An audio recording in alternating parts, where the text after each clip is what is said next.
I hope y'all had a good lunch. Y'all may have noticed we consulted the Oxford Historic Preservation District about window shades, and we haven't heard back from them about whether we've got the appropriate window shades. And, for the temporary, we're going to use this black plastic, okay, and make it help y'all's viewing and temperature better. Anyway, I trust no one had any problems with the court and stuff. Discussed the case. That being said, who would the state call as its next witness? At this time, the state will call Ben Douglas. Ben Douglas? Yes. All right, come around, Mr. Douglas, and meet you.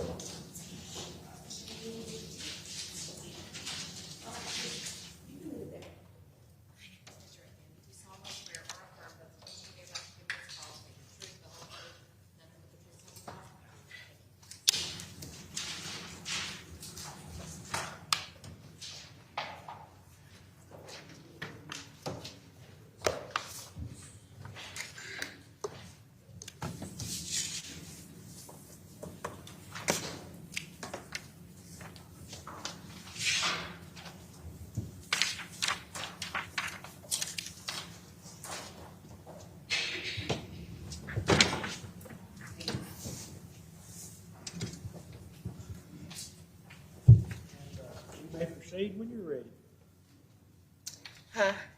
Please state your name to the jury. My name is Benjamin Douglas. And how are you employed? I work for the University of Mississippi Police Department. I'm currently on assignment to Lafayette County Metro Narcotics. And what's your rank? I'm a sergeant. Okay, so Sergeant Douglas, how long have you worked for the University Police Department? Approximately 6 years.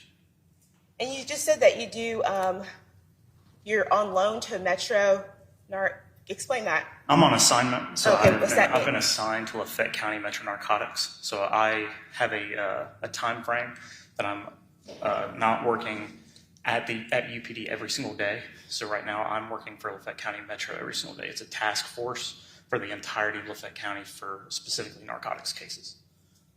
So let me take you back to July 2022. Were you working with the University Police Department at that time? I was the detective sergeant. And did you become involved in the case investigation into the disappearance of Jay Lee? Yes, ma'am. Tell me, how did University Police Department become, tell me what you did. How'd you become involved? So on the night of July 9th, I received a phone call about 8 o'clock from Lieutenant Herrington. She asked me to come to the University of Mississippi Police Department to assist with a welfare concern that was ongoing. Jimmie J. Lee had not been heard from by his parents for an extended period of time, and they called for welfare concern. At the university, we do welfare concerns pretty often. They call if a parent is worried about their kid. They'll call. They'll ask us to go and just check on them. And so we go to Campus Walk, or an officer went to Campus Walk and attempted to make contact with Jimmie J. Lee on the night of July 8th. They were unable to make contact. They found his door ajar. They went in, didn't find anything, didn't find him there, didn't see anything disheveled. So they just secured the door and left. They tried to make contact with him throughout the next day. They tried to make contact with him throughout the next day, but were unable to. And so around 5 o'clock-ish, Lieutenant Herrington was called and asked to come to the police department, and at around 8 o'clock, she called me. Okay, so once you became involved, what did you do? When I got there at 8 o'clock, I went to... Just to be clear, what date was this again? July 9th. Okay, so when you became involved on July 9th around 8, continue on. On July 9th, whenever I got there around 8 o'clock, I was informed that they had done a single ping on Jay Lee's phone, but that they hadn't done any further pings, any further trying to get location data off the phone. Before you go any further, explain, when you say that... Can you object to this as far as the ping information at this time unless predicate's been laid for it? I'll sustain objection. Could you explain what a ping is? Is that what you're referring to? You said you did a single ping. Could you explain like what that is? So your phone connects to cell towers. Those cell towers give location data associated with when your phone connects to them, and then it gives a basically a margin of error as to where it could be, where the phone could be. We talked about this pre-trial as to whether or not any particular witness. At this point, I'm going to limit the testimony until we have further discussion about whether they recorded any pings or not. Okay, and then we'll probably have some more discussion, but I'm going to let him talk about whether any pings were received or not. Thank you, Your Honor. I wanted to hear. I couldn't hear Your Honor very well. What was I'm the? going to let him talk about whether any pings were received Okay. at this time, and we'll have a further discussion before we get any deeper than that. Okay. Okay. So you're explaining that it connects to cell towers and within a margin of error. I'm not sure I know, what does margin of error mean? It's basically like, we're going to tell you this, we're going to give you this latitude and longitude on a piece of paper. I'm just going to limit his testimony this time to whether or not any pings were received on this phone as well. Okay. When you are going to get a ping, what information do you provide? When I'm going to go get a ping, I give the phone number. So I call AT&T Global Legal Demand Center. When I call them, they ask, I tell them that it's an exigent circumstance. I explain the circumstance to them, and I provide them a phone number, and they will send back a ping on the phone. So tell me, what phone number did you provide? I provided Jay Lee's phone number, which is 601-622-2553. And how did you know Jay Lee's phone number? We have regular access to student phone numbers through the Student Access Portal, the SAP system. The SAP system? So that's the Student Access Portal. So whenever students enroll at the University of Mississippi, they give data to the university. Part of that data is of cell phone addresses, things like that. The university keeps those records so that they're able to contact their students. And did you all receive any ping data? Whenever I called initially, I did not receive a ping. They sent me an email that said that the phone was an AT&T phone and was there, but there was no location data associated with the ping.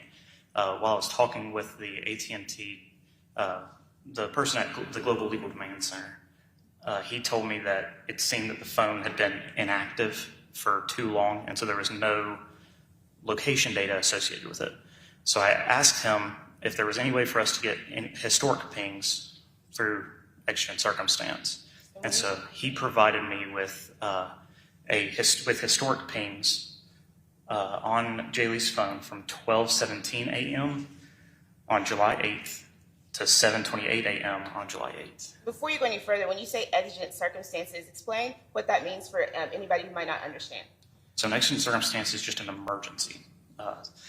Him being missing, it could be any number of things that have happened to him. And so because there's an emergency circumstance, we need to be able to get in contact with him because someone else is concerned or has a reason for concern. We do not have to get a search warrant in that moment. We are able to get it through exigency. And so here you did receive pings, you said, from July 8th from 12:17 a.m. until 7:28 a.m. Your Honor, may I approach the witness? Okay. This is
Your Honor, may I approach the witness?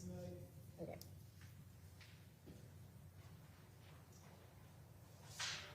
Sergeant Douglas, look through that and tell me, do you recognize that as the exigent circumstances ping data that you received? I believe you said July 9th, 2022? Yes, ma'am. Okay. And yes, ma'am, this is it.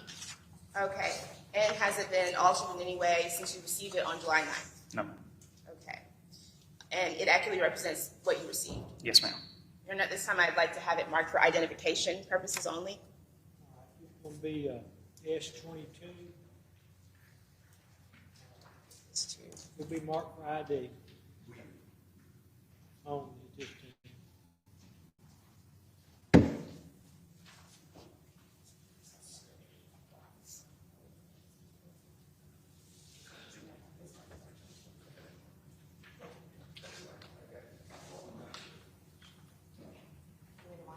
Yes. All right. Thank you. So you have a copy up here. Okay. So from those pings that you received, were you able to develop any leads in that data? The final 2 pings that we received were at 7:28:27 a.m. Responsive to the question, objective. I'm not sure I understood the question anyway, so I'm gonna let her repeat the question. And then, I said, were you able to develop any leads from that data that you received? answer yes or no, then we'll go from there. Okay. Yes. Okay. And were you, from those leads, were you, you said it's to find the phone's location. Were you able to develop where the phone could have possibly been between those hours to, for Jay Lee? We were able to get multiple pings over the course of this time between 12:17 a.m. and 7:28 a.m. Some of those pings. What, between when and when? 12:17 a.m. and 7:28 a.m. on July 8th. 12:17. 12:17 a.m. to 7:28 a.m. Okay. Okay. I figure it's going to be important later, so I won't get it right this time anyway. And was there anything of, from what you know about the investigation on July 9th, was there anything of, you said, when did the phone, you said they told you the phone was no longer transmitting. When did it stop transmitting? The final ping was 7:28:27 a.m. on July 8th. Okay. So would it be important for you to find out where it was when it stopped? Yes, Okay. And why would that be important? because people always have their phone on them. They travel with their phone in their pocket. We also, later on in the investigation, we determined that he had his phone whenever he left his apartment. Okay. So when you receive this data, what is it that you receive? Like, what actually is it? It's a series of latitudes and longitudes that also have a timestamp and like I said, a margin of error, an area that they mark it as location accuracy, how accurate the location may be.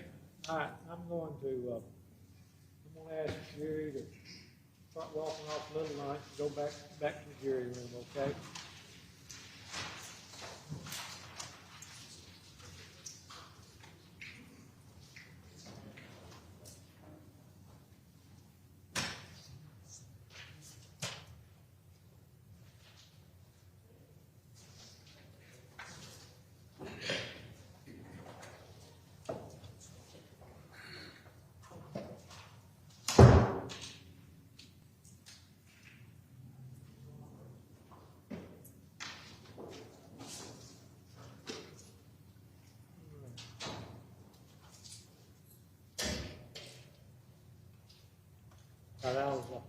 I'll hear you on your objection.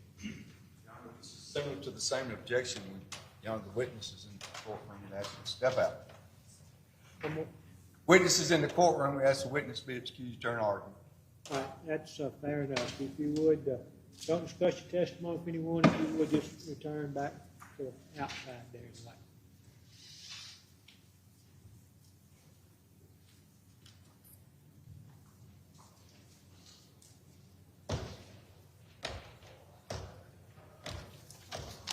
All right, I believe the witness is wrong. You can state your record, state your objection. Two things. First of all, before any testimony that could come into play as far as the, not necessarily latitude and longitude, but the range of location of the, within certain areas of the ping where it would be location-wise, that has to be done by an expert, first of all. That's what we talked about in written. I think the court indicated at that time that before they got any further than latitude and longitude, they would have to have an expert to testify to that, or indicated at that point when we were in written. Second thing is, under the Fleming case, and you follow Smith behind it, at this point in time, right now, he can only testify to what he received, and the documents are to be interpreted, and he can say, I received this information, and the purpose of that was to determine whether or not lat and long on it, and he can plot that, and that's basically it, Your Honor. Not testify about anything other than that. Fleming and Smith versus- I'm familiar with Fleming. Are you saying that under Fleming, the witness, your opinion of Fleming, that witness can testify as to latitude and longitude? If he's qualified to do so, Your Honor, he can testify and plot out those points as to lat and long. He cannot go any further than that as to whether or not it's within any particular range, footage, or anything like that from a person, from a location, or anything like that, or a tower. It cannot, with any specificity, say where that phone is. Now, this witness is not qualified to do that. All right. Respond. Y'all, you through, Mr. Toland? I won't cut you off. And I may want to reread Fleming. Second thing, Your Honor. Go ahead. It hasn't been addressed or marked as an exhibit yet, but I understand, I think we need to go ahead and address it while the jury is out, that I think the state is anticipating trying to get a certificate of authenticity on these records that was submitted to us last night, I think 4:45 by email.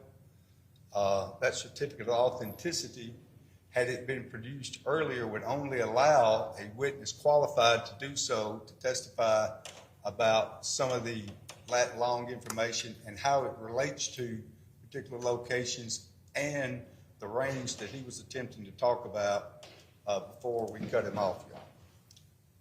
That's an untimely 902 11C2 certificate. We got it yesterday, and we would object to any admissibility of any documents for the purpose of either that record of authenticity certificate or any other AT&T documents coming into evidence that would represent to the jury any particular information about within whether location of persons, locations of cell towers, or locations of whether or not what the margin of error was for the location of the particular ping location, if that makes sense to you, Judge. I'm familiar with your argument, and I'm going to listen to the state, and I'm probably going to take a minute and look at Fleming's again, okay? Yes. Your Honor, I didn't actually anticipate. Let me ask before you get into your argument, so we know what we're arguing about. What testimony do you anticipate eliciting from this particular witness? Just latitude and longitude.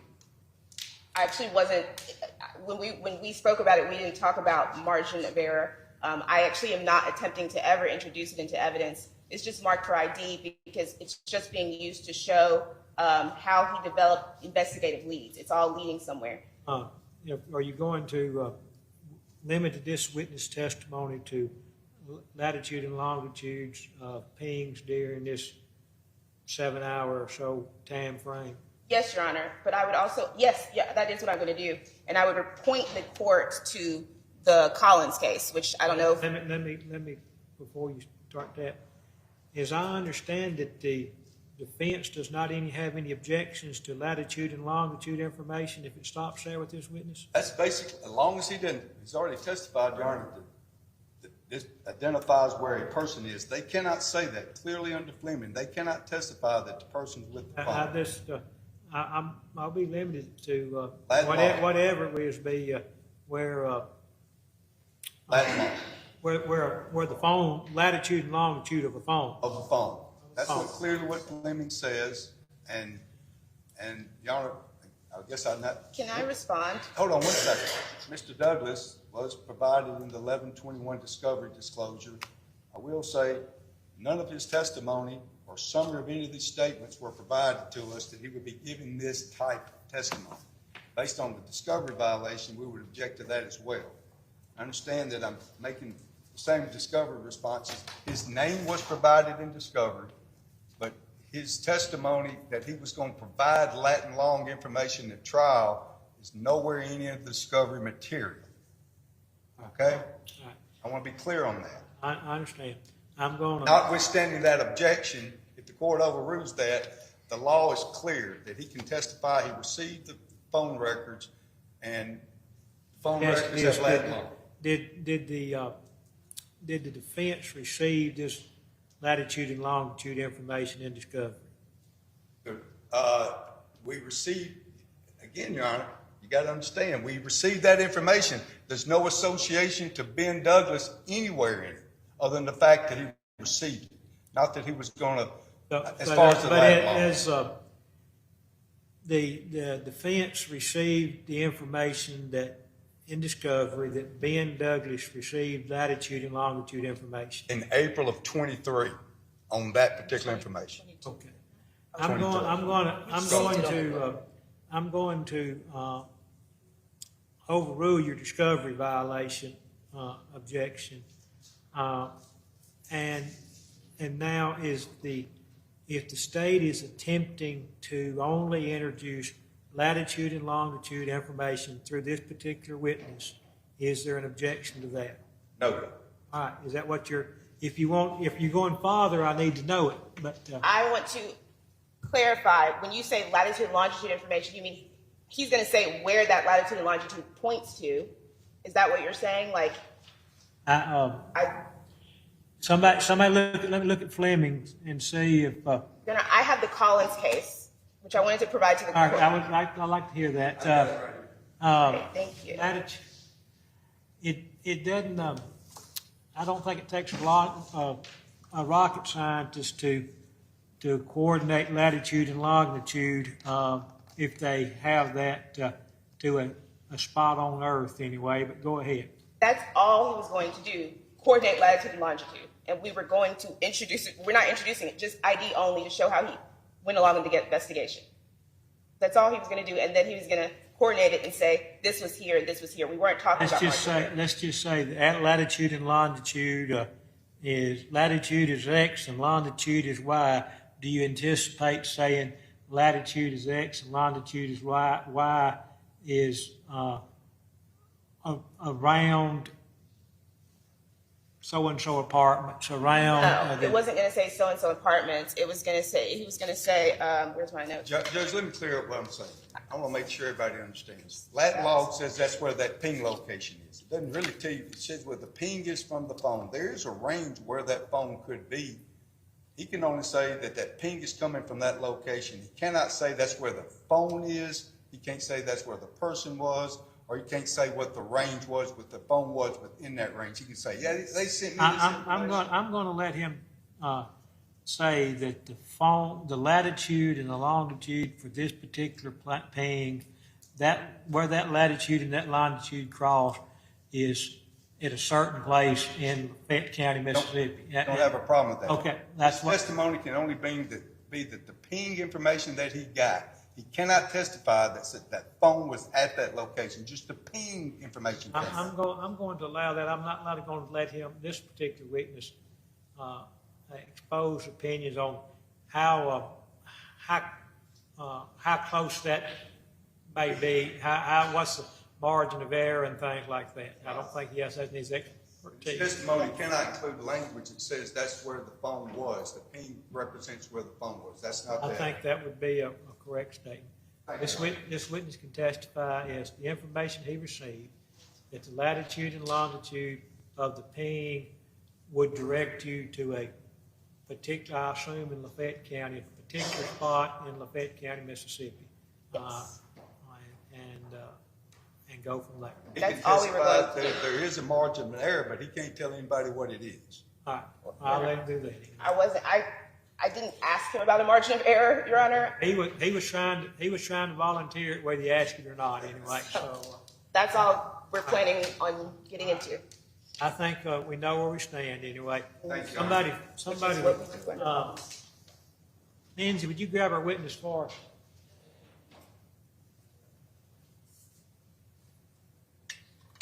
Judge, can I have my pen up? We're running out of paper. No, I'm saving. Sorry. I'm probably gonna need that again for today, so. Too much law. That's all All right. right. You got a Fleming, thank you. Can we instruct the witness beforehand? What's that now? Can I have a moment to instruct the witness regarding what he's not supposed to say? Yes, please do.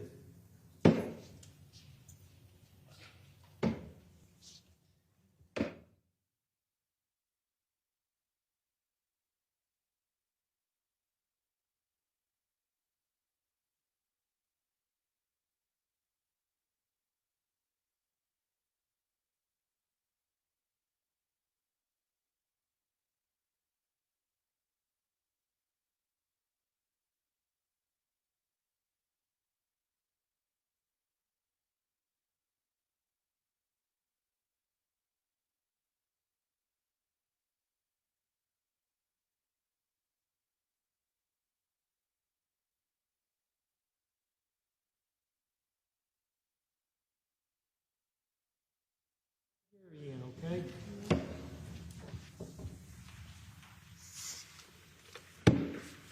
While the jury coming in, I want y'all to be getting y'all's thoughts together on scheduling over the course of the next few days anyway. When we're gonna work, when we're not gonna work, and that kind of thing. Your thoughts on it, not when we're gonna do it, but your thoughts on it anyway.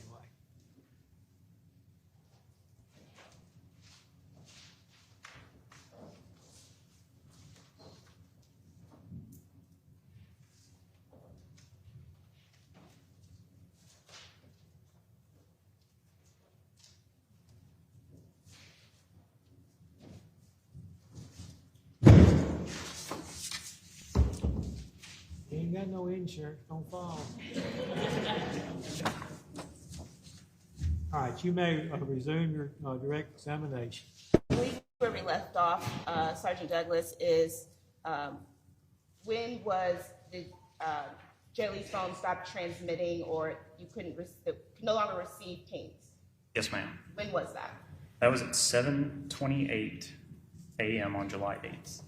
And you received latitude and longitude information from the phone from AT&T, correct? Yes, ma'am. Okay, for the last location of the ping, right?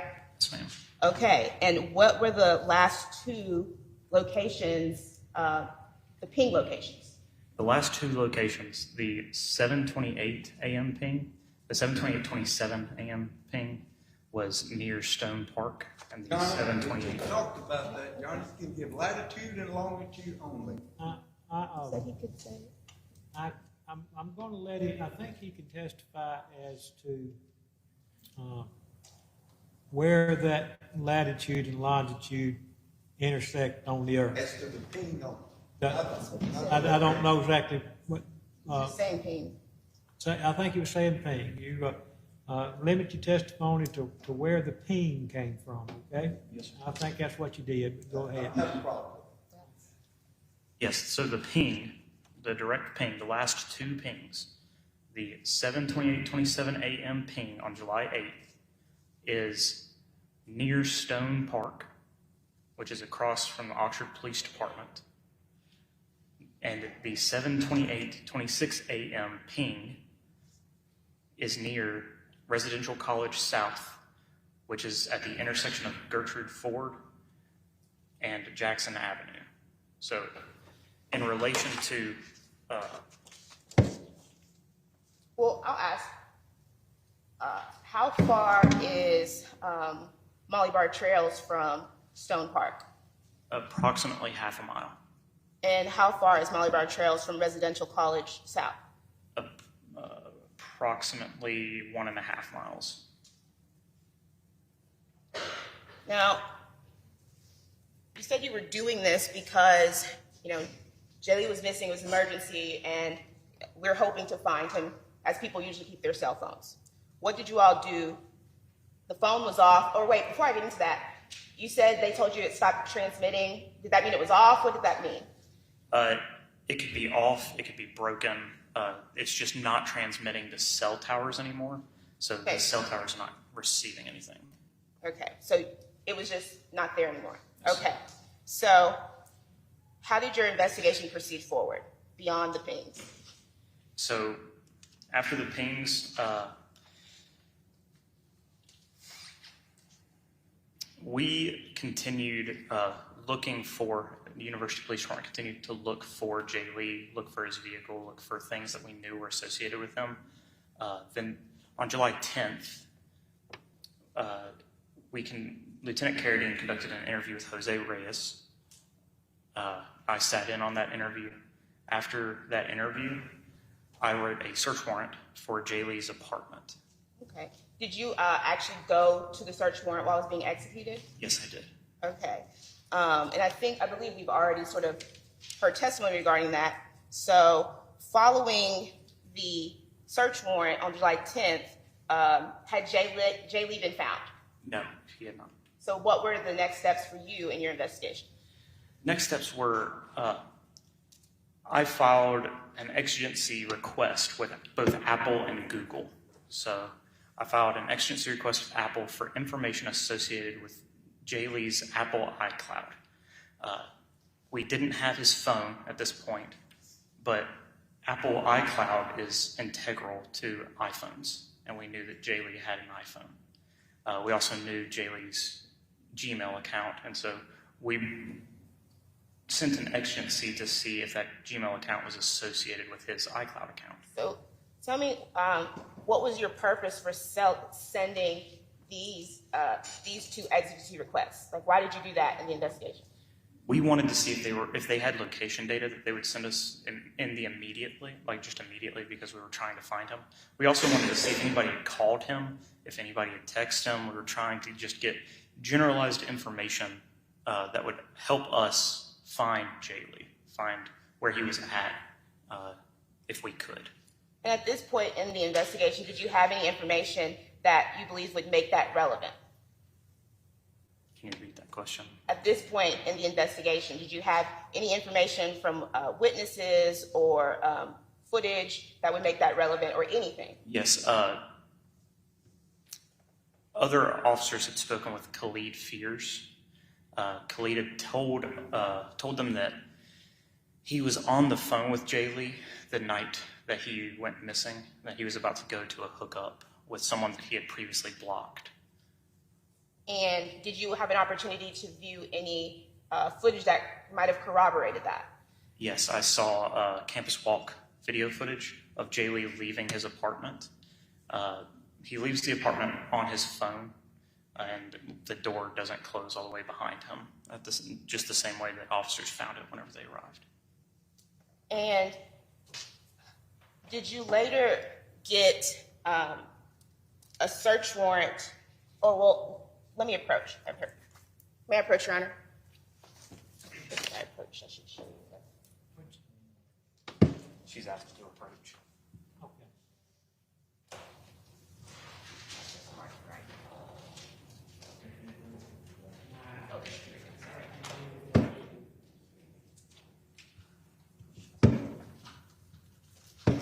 All right, may I approach the witness? You may.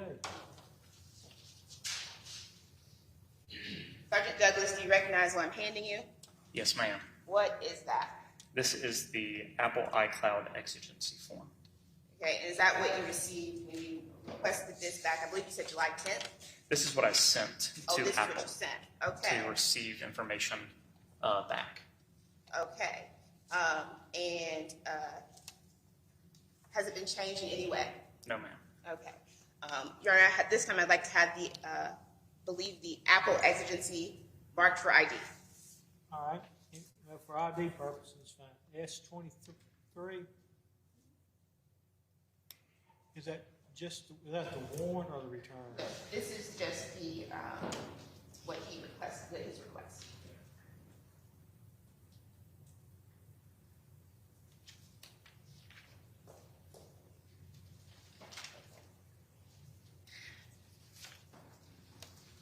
Sergeant Douglas, did you at all follow up on, I believe you said something to Apple and to Google. Did you follow up on that?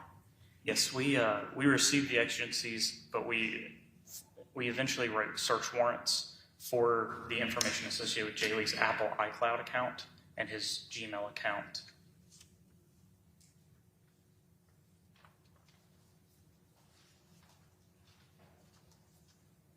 Okay. And when you did you receive information back from either of those? Yes. Okay. Your Honor, may I approach the witness? You may. And you don't have to ask every time. I don't think y'all gonna fight or anything. Stack. Accidentally got the.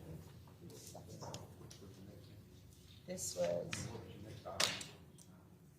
full search warrant by. This was the Apple agency request. Everybody good over there? Apple search warrant on for Jamie's iCloud, I believe. Yes. This is the Apple for his iCloud, yes. And then, hold on a second. I didn't get that one.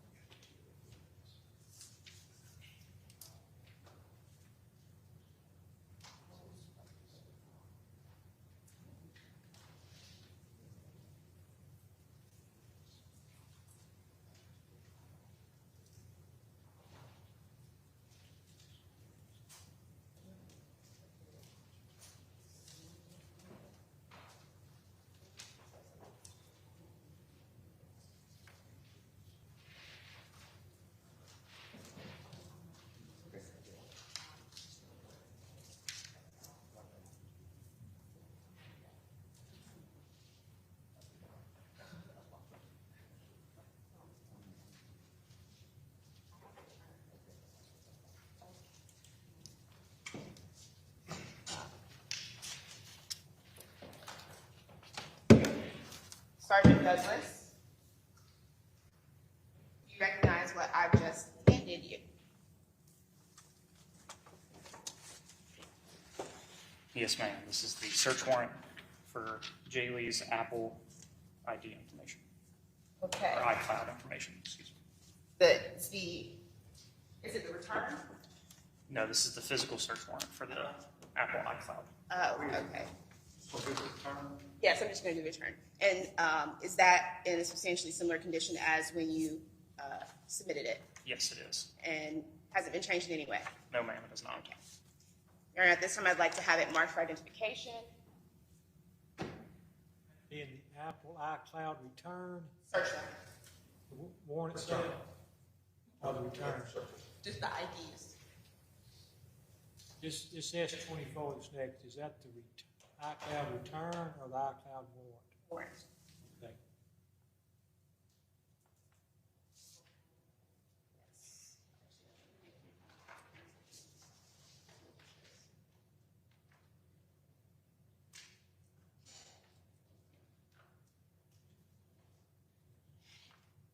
and you received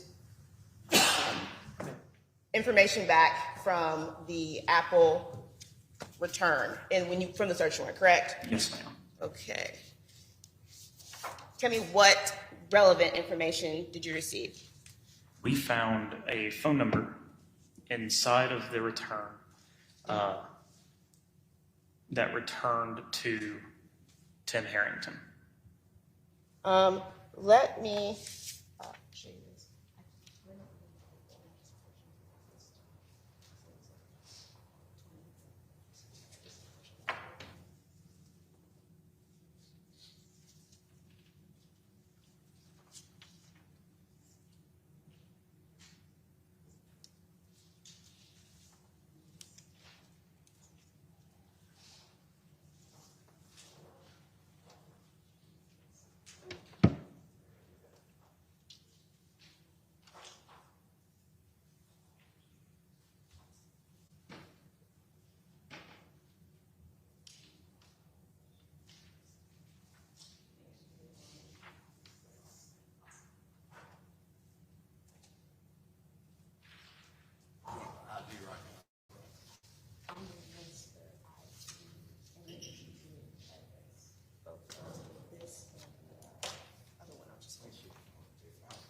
Anybody know any good jokes? So, I think I actually put one down. Okay. Sometimes this work is tedious, I'll say that anyway. Sergeant Douglas, oh, He didn't use that. I couldn't read it. He read it. Sergeant Douglas, do you recognize what I handed you? Yes, ma'am. Okay, what are the two things I handed you? You handed me Apple message logs from the search warrant and a note that I found when going through the iCloud note data. Okay, does that accurately reflect two of the items that you received back to the Apple search warrant? Yes, ma'am, it does. And it hasn't been altered in any way? No, ma'am. Your Honor, at this time, I would move to enter those two items, the message logs he just referred to and the note from JV's iCloud account, into evidence. Message log, and the other thing was, A note, and I'll let you explain what the note is. So the note has, when going through Jaylee's iCloud account, there's a lot of information, a lot of data. One of the things that iCloud stores is your notes. So whenever you take a note on your phone in the Notes app, it's stored in Apple iCloud. Whenever we were going through those notes, we found a note, just like many people do, where he started writing down passwords associated with certain things. One of those things was Snapchat. We found a note that specifically said Snapchat and then had passwords written out next to it. And so we, when we found that, we downloaded the note, printed it off, so that we would be able to access his Snapchat at some point. Okay, at this time I would have it, the note and the message log moved into evidence. is that a composite, S-25, both are two different items? I would do a composite, Your Honor. Yeah. Any objection? Not without waiving my previous objections, but as far as this Okay. point, I'm no objection. You know, all right, is that S-25, two documents? S-25, yeah. All right, we'll be admitted.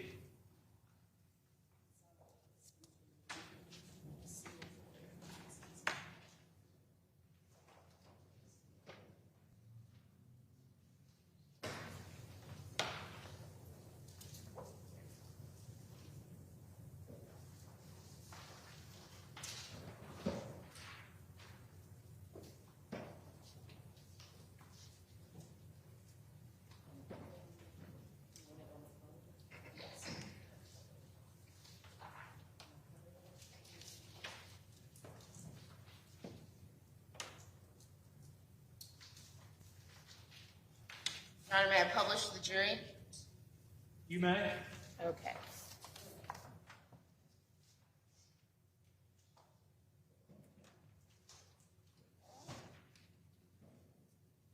So, Sergeant Douglas, you just testified about phone number that was related to Tim Herrington that you received?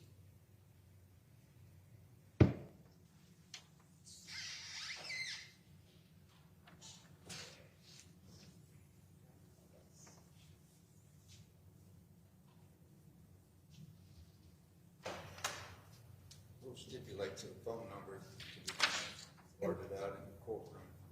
Oh. Yeah, you're right. He still has the same number, I do. He still has the same number. Okay. So, without saying what Tim Harrington's actual phone number is, just B, I would like you to look at, is it showing on your screen? Nobody's, I don't think.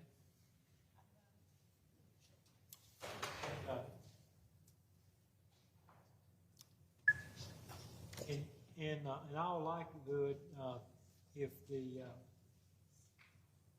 probably be shown to the world anyway. Don't show these phone numbers on the media this time, okay? Sergeant Douglas, are you able to see that? Yes, ma'am. And remind us again, this was from Jaylee's Apple search warrant, like the phone. Yes, ma'am. Okay. And you highlighted 2 times. What are those times? In Central Time, they're going to be 2:54 a.m. in Central Standard. You said in Central Time. When you received this, what time was it in? I believe PDT is Pacific. And our time zone is Central. Central, yes, ma'am. Okay, so this time would indicate what time again? 2:54 a.m. Okay, and at 2:54 a.m., you said the phone number, which they have stipulated is Tim Harrington's phone number. What were you able to determine happened from Jaylee's account regarding Tim Harrington's phone number? It received some form of message from that phone number. Could you tell what kind? No, ma'am. There wasn't any data associated with the message. It was just, it returned on an iMessage return, so we assume it's an iMessage. And the next thing you received, and I won't show this either, is the passwords account to Jaylee's accounts, like different social medias. Yes, ma'am. And why was that important? At this time, we had not received a return from Snapchat, but we also knew that Jaylee used Snapchat quite often because we had talked to Khalid Fears, and he spoke about how he would talk to Jaylee on Snapchat. We wanted to know who all he was communicating with on Snapchat. We also wanted to see if there was any sort of data that could help us find him, see if there was some sort of message on Snapchat that showed where he had gone or where he was going or what he had done. We were trying to, whenever we found that password, what we were able to do is we were able to log into Jaylee's Snapchat as though we were Jaylee himself. So you actually used that password to log into Jaylee's Snapchat account? Yes, ma'am. Okay, and did you discover anything? So in Snapchat, you're able to go into your settings as a user and you're able to download your own data. And so we went into it and we downloaded the data of Jaylee's Snapchat account as though we were the user or the owner of the account.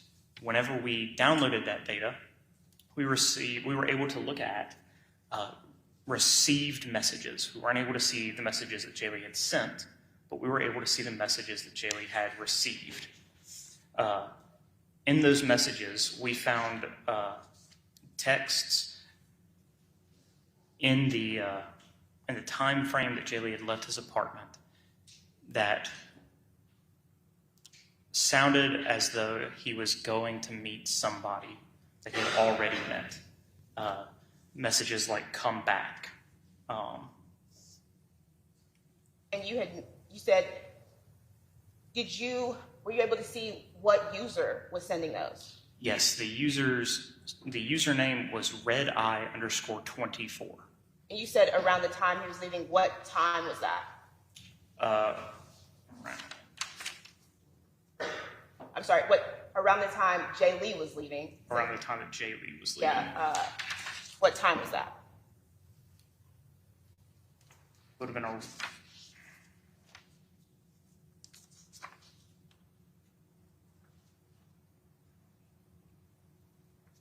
around 5 a.m. ish. I'm sorry, I couldn't hear you. I actually couldn't hear you, but you can review your notes if you need to.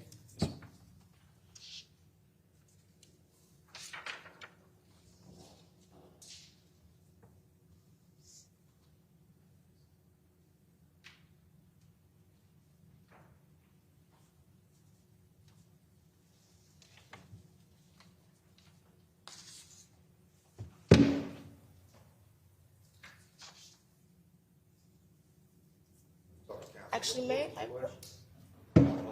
remember. Yeah, I'll I'm not able actually- to remember exact May times. you said around the time he was leaving. Let me see what's in the exhibits.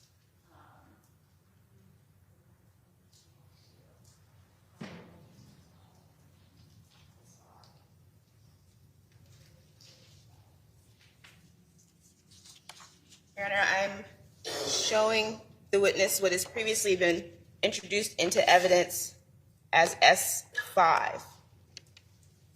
So I just pulled this out. Did we put that? I don't know login. Did you get that? That's in the back of the computer. Ah.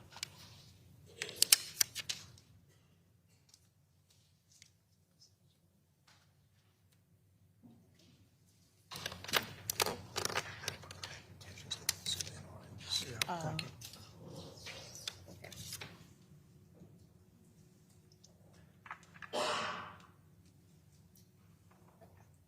I can't see my mouse. Oh, it's showing on there. You want the first one or I the want the second? final leave.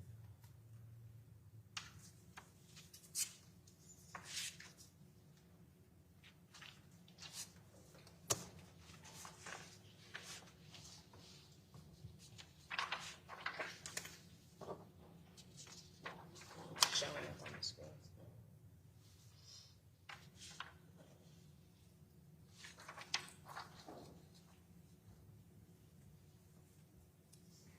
Have they got you anything except water to drink back there? Good God. I'm wanting Coke real bad. I wasn't gonna drink. I wasn't gonna drink when he got it out. I'm option to get one as well, okay? There it goes. I think you just have to give it a minute.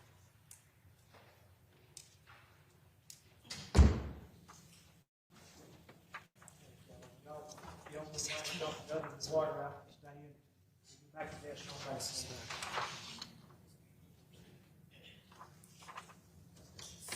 It was messages between 5:30 and 6 a.m. So,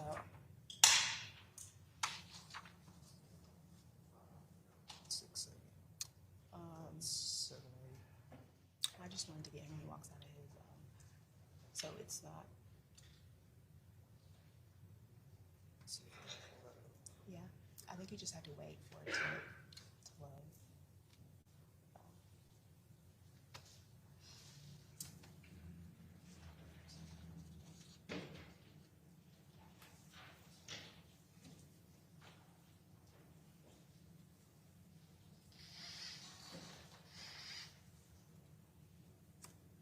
It looks weird. This isn't how, this isn't correct. This isn't correct. No. You just have to pick the, Oh, is it? tell Jeremy the time frame. I'm trying to go to the last time he was.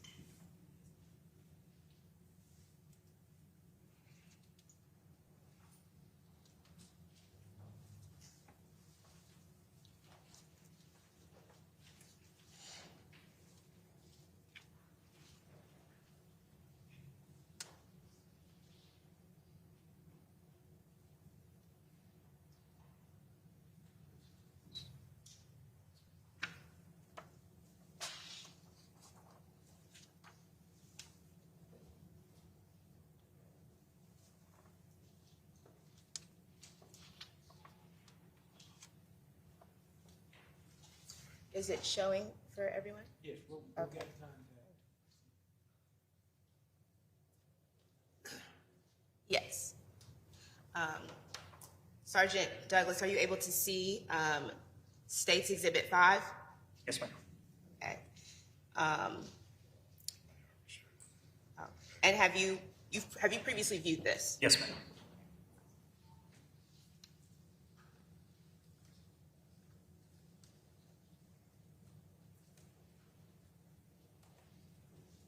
And is it accurate this represents the last time Jay Lee was seen leaving his campus walk apartment? Yes, ma'am. And what time was that around? 5:58 a.m. And you were saying that you, from the logging into the Snapchat, you were able to see that messages from a Red Eye, username Red Eye, and what did it appear was happening around this time when he was walking out? They were saying, "Come over." Okay. And why was that important to you, that you saw around the time he was leaving, he was getting messages from a Red Eye saying, "Come over"?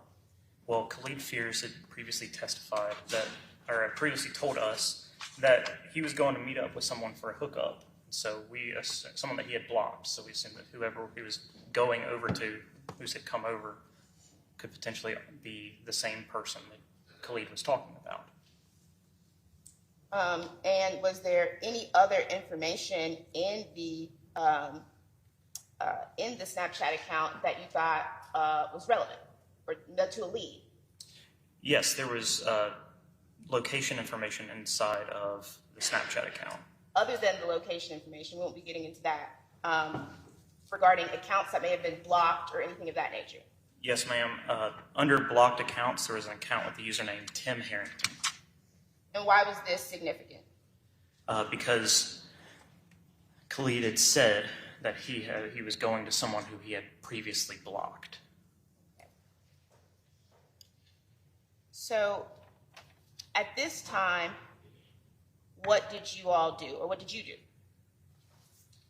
At this time, whenever we finished reading the messages, we got a subpoena to Snapchat to get the user information associated, or the subscriber information associated with the redeye_24 account. And were you, when you sent that subpoena, did you receive any information back? Yes, the subscriber information revealed a phone number. That phone number was a Google Voice number. It returned to bandwidth.com was the individuals that owned the domain for the phone number. That phone number was a Google Voice number, so we sent an exigency request to Google to get subscriber information associated with that Google Voice number. So before you go on, I want to make sure that we're all understanding. Was this was a phone number that was associated with a website, and that website was connected to Google? So Google has a thing called Google Voice, where you can have a Google phone number, and so it was a Google Voice number. Oh, so would it be accurate to say that the phone number is connected to a website, but it was like whoever owned the website, or that was their Google Voice number? You could rent out or subscribe and have that phone number given to you via Google, just like you would do with any other mobile carrier. And when you did that, I believe you said it went to a Google Voice number. Were you able to determine anything that was connected to, like the Google Voice number? Yes, we got a Gmail account that was dirt2, the number 2, dirt2diamondspodcast@gmail.com. Whenever we Googled Dirt to Diamonds podcast, we found a video of Sheldon Timothy Herrington interviewing somebody. Your Honor, may I approach? I apologize. I'm not going to ask. Okay. You can always approach them guys over there anyway.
Yes, ma'am.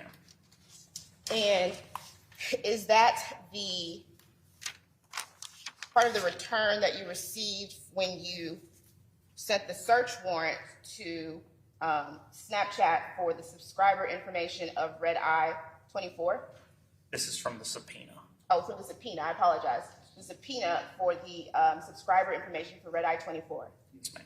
And you sort of have already gone through it. That was connected to ultimately Dirt to Diamonds, and you Googled that, and it was a podcast, right? That same Google Voice number had a recovery phone number that was also Timothy Harrington's. Oh, so did you say that it had a recovery? It had a phone number? recovery phone number. So a phone number, if you lose your password, it sends a code to your phone so you can get a new one. It had a recovery phone number associated with, that was Timothy Harrington's phone number. So it was the same Timothy Harrington's phone number that we previously stipulated regarding? Yes, it was. Okay. So, and at this time, Your Honor, I would move into evidence the subscriber information from the Red Eye 24 account. Which one is, which exhibit is that? I think it's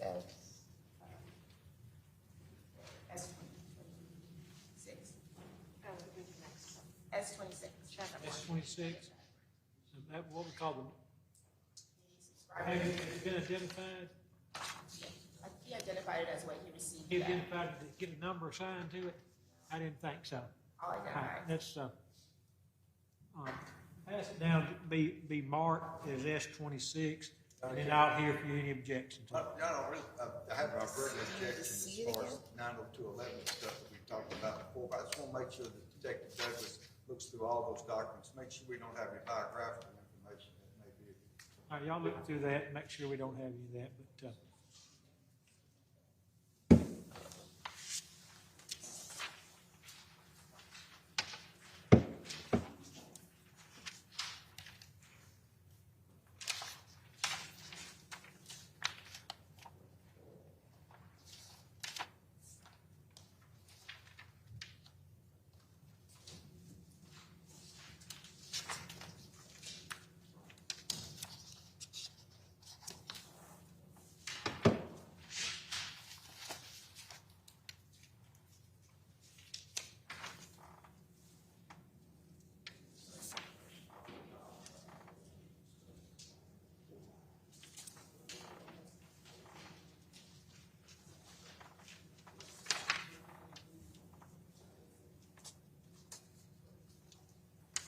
I think she's taking everything out that doesn't need, I think we we're agree. referring this as a Snapchat return, as I go.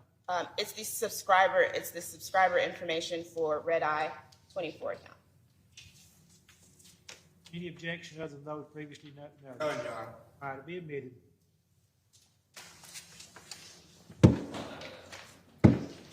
And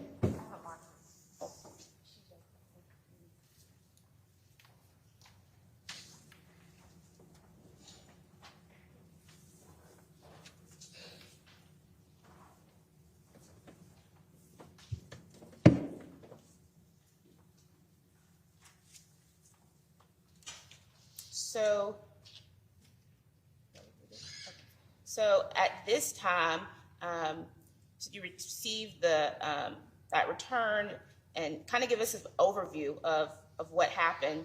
This was the Red Eye account when you logged into Jay's Snapchat that was actually chatting back and forth with him. Yes, ma'am. This is redeye_24, the account that he was using to speak to Jay Lee that night. Okay. And at this time, when Jay was leaving, one of the messages that you could see from Red Eye appeared to be inviting him over. Yes, ma'am. Okay. And that coincided when Jay was leaving his apartment at 5:58. Yes, ma'am. Okay. So at this point in the investigation, what day did that happen? That was July 20th. Okay. Did anything So Happened then. we logged into his Snapchat on July 20th. We got the subpoena on July 21st. Okay. So anything else of relevance happened on July 21st? On July 21st, we also received video footage from Rockets of a white Kia picking up the individual that had run down from Molly Bar Trails And were you able, who was driving that white Kia? Did your investigation reveal that? The investigation did reveal that. So on July 22nd, the PD had been looking just all day for that white Kia, seeing if they could find it. UPD found it at Campus Walk on the morning of the 22nd. A traffic stop was initiated on that vehicle, and Keziah Carter was identified as the driver. So did Keziah Carter identify who he picked up on July 8th? Yes, during the interview, he identified Tim Herrington as the individual that he had picked up on July 8th. So at this point in the investigation, what did you all do? What did you all do? So, because we had Keziah picking up Tim running down from Molly Bar Trails, because we had the Red Eye 24 messages saying, come over, because we were able to ID Red Eye 24 as Tim Herrington, we decided that it was best to go and speak to Tim Herrington. And you said it's the 21st or 22nd? What day is it? July? This was the 22nd. Okay. Whenever we speak with him. You said that the footage of Tim Herrington running from Molly Bar Trails, that Keziah picked him up. Why was Molly Bar Trails important? Because Molly Bar Trails is where Jaylee's car had been found. And were you aware of anything about when Jaylee's car entered Molly Bar Trails? I had watched the video at some point, but I'm not aware of the exact time frames of each one of them. But you know that it was the video Keziah picked him up coming from there. Yes. Okay, so you said you all decided at that point to that you needed to speak with him. Was this all in accordance also with information you had heard from Khalid Fears in the investigation? It was. It all stemmed back to Khalid Fears had spoken about someone that he had blocked, that Jaylee had blocked, someone that he was going to meet for a hookup, and the messages have come over. So we believe, so it just added to believing that we needed to go speak with Tim Herrington. And I believe earlier you stated when you reviewed Jaylee's block list, when y'all accessed his account, Tim Herrington, the name that was under the blocked. Yes, ma'am. Did you actually participate in that interview of Tim Herrington? I did not. So where were you that day? What was going on? That day, I was at OPD still reviewing data and getting the search warrants for the Red Eye _24 Snapchat account. So tell me more now about that. You said you wrote a search warrant for the Red Eye 24 Snapchat account.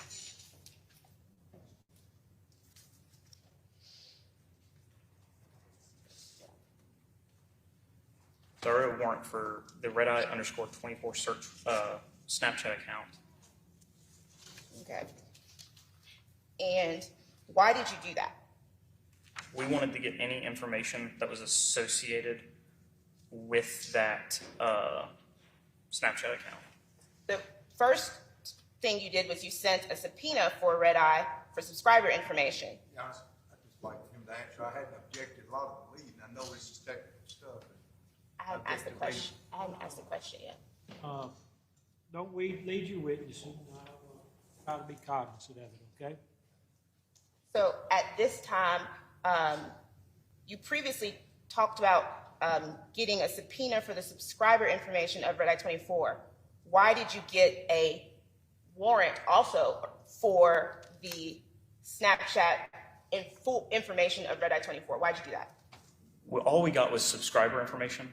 We didn't get messages or other data that was associated with the account. And we wanted as much information from that account as we could possibly get. Okay. And, Your Honor, may I approach the witness? Oh, I apologize. He'll run you off from over there if he don't want you, so I'll let y'all worry about that. Sorry, I'm so used to saying that. I'm gonna take out this stuff.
Oh, that's your copy. Sergeant Douglas, do you recognize what I've handed you? Yes, ma'am. What is that? This is the search warrant for the redeye_24 and Tim Herrington account. The one that you received on what date? The one that I got Oh, sorry, signed. the way that you the one you drafted and sent off on what I date? had signed on the 22nd, like got it drafted and sent off. I received the information from it on the 25th. At this time, I would move to mark this for ID, which is the search warrant for the redeye_24 account. Be marked for ID. Leave that as ID 27. That was through Snapchat. Yes, Snapchat for the red eye.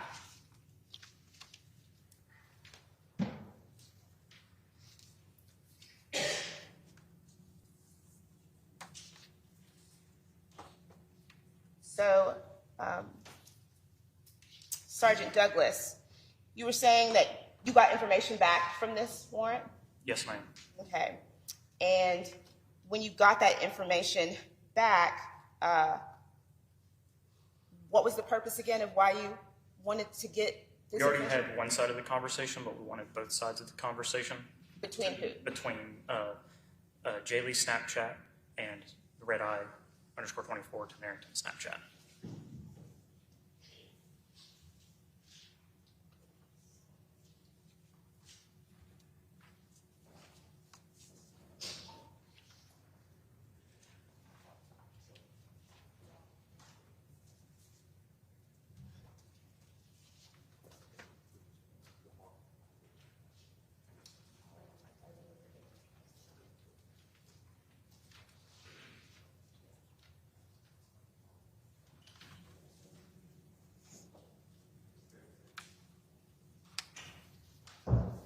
Sergeant Douglas, do you recognize what I've just handed you? Yes, ma'am, I do. And what is that? These are screenshots from the Excel spreadsheet that have all the conversations between Sucker for Jay, which is Jaylee Snapchat, and redeye_24, which is Tim Herrington Snapchat. And is it the same as when you received it? Yes, ma'am. Okay. At this time, Your Honor, I would move to mark for identification purposes the conversations between the redeye_24 account and the Jay and Jay Lee's account. For ID on it this time, right? Yes, for ID. That'd be 28, won't it, Kathy? All right, be marked.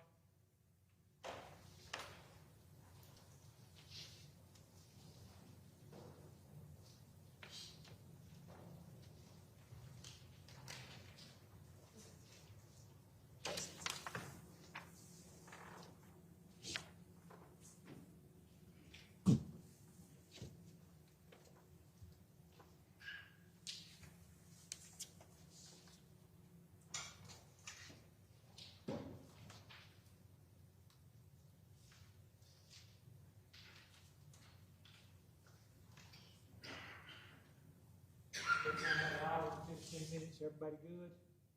Let me know if you're not, okay? Sergeant Douglas, what time period did these messages go over? What was the relevant time period for you?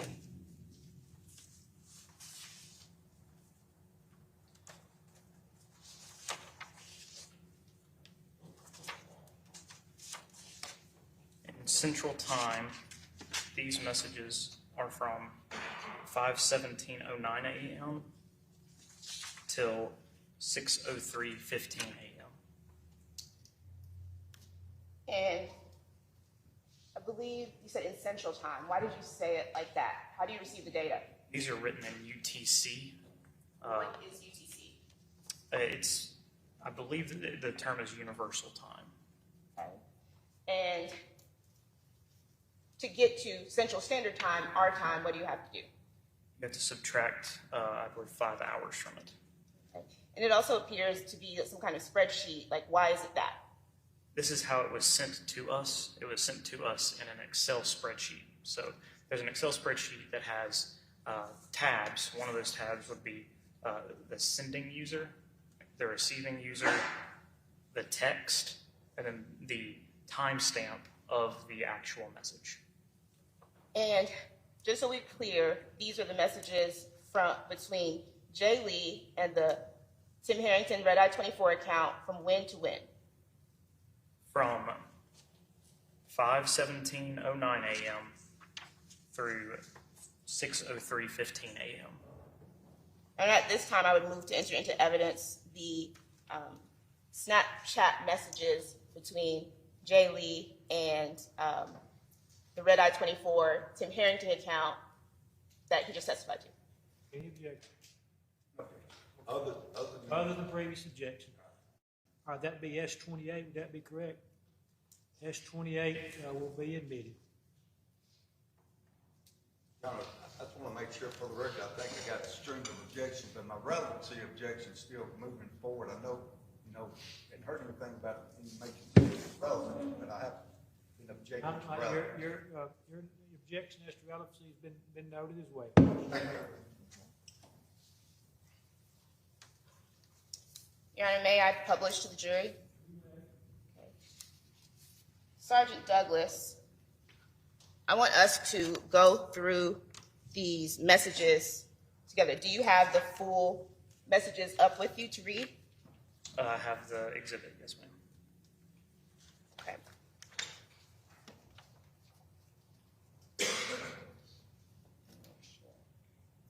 If you could, tell us I'm going to show it up here, and you have for them to see, and you have one so you can look at it. Tell us who is speaking and what is being said, and the time. Yes, ma'am.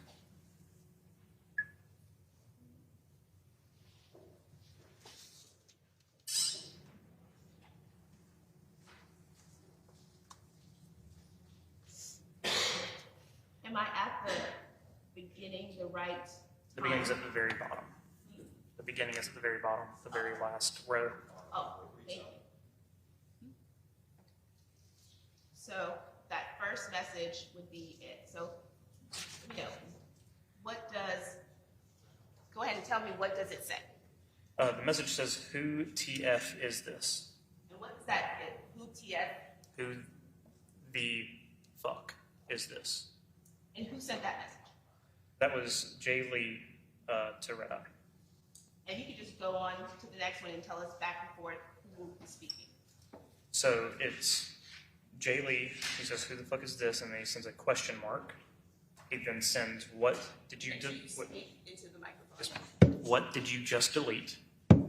He then sends, Jay Lee then sends, "You made it like this." Red Eye responds, "Come back at 5:25:26 a.m. Okay. And the next message, who is that? Herrington sends, "You coming or nah?" at 5:26:54 a.m. Continue on, please. Lee then says no at 5:27. Herrington asks why not. Herrington then sends 2 question marks At what time?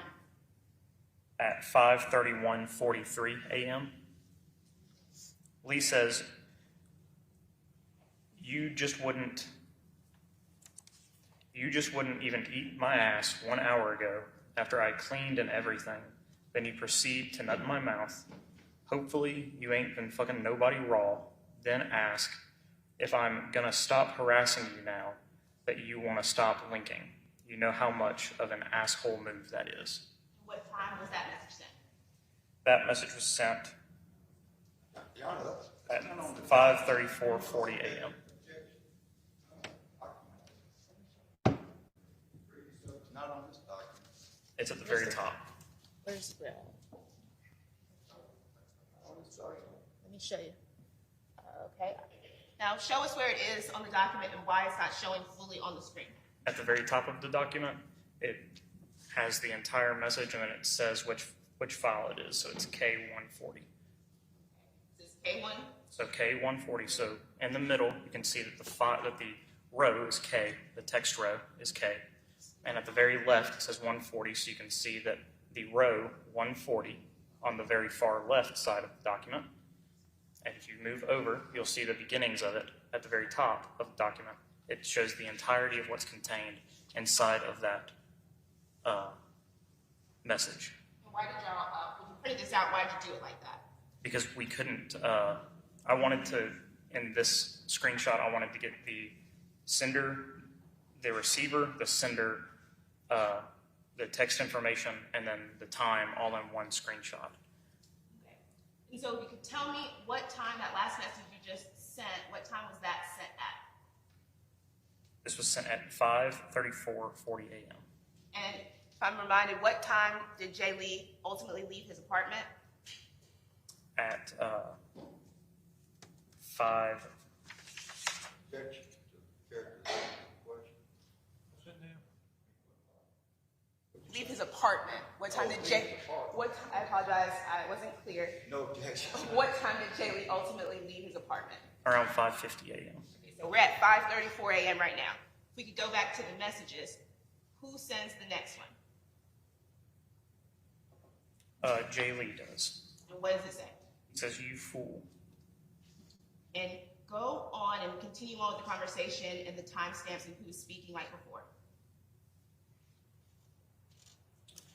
After you fool, it is Jay Lee. He says, like you done did some questionable shit, but that was too much. Jay Lee then says, have a good night, Tim. And why was that relevant to you, that message? Have a good night, Tim. It helps confirm that Tim Herrington is the individual that he is speaking to. Continue on saying who is speaking, the time, and what the message content is. The next message is from Jay Lee, and it says, yeah, now it seems like you just trying to lure me over there to beat my ass or something. What about the next? And what time was that sent? That was sent at 5:37:16 a.m. And what about the next? The next was sent from Red Eye, which is Tim Herrington, and says, you tripping, I do feel bad, because we cool, I ain't trying to end it like this.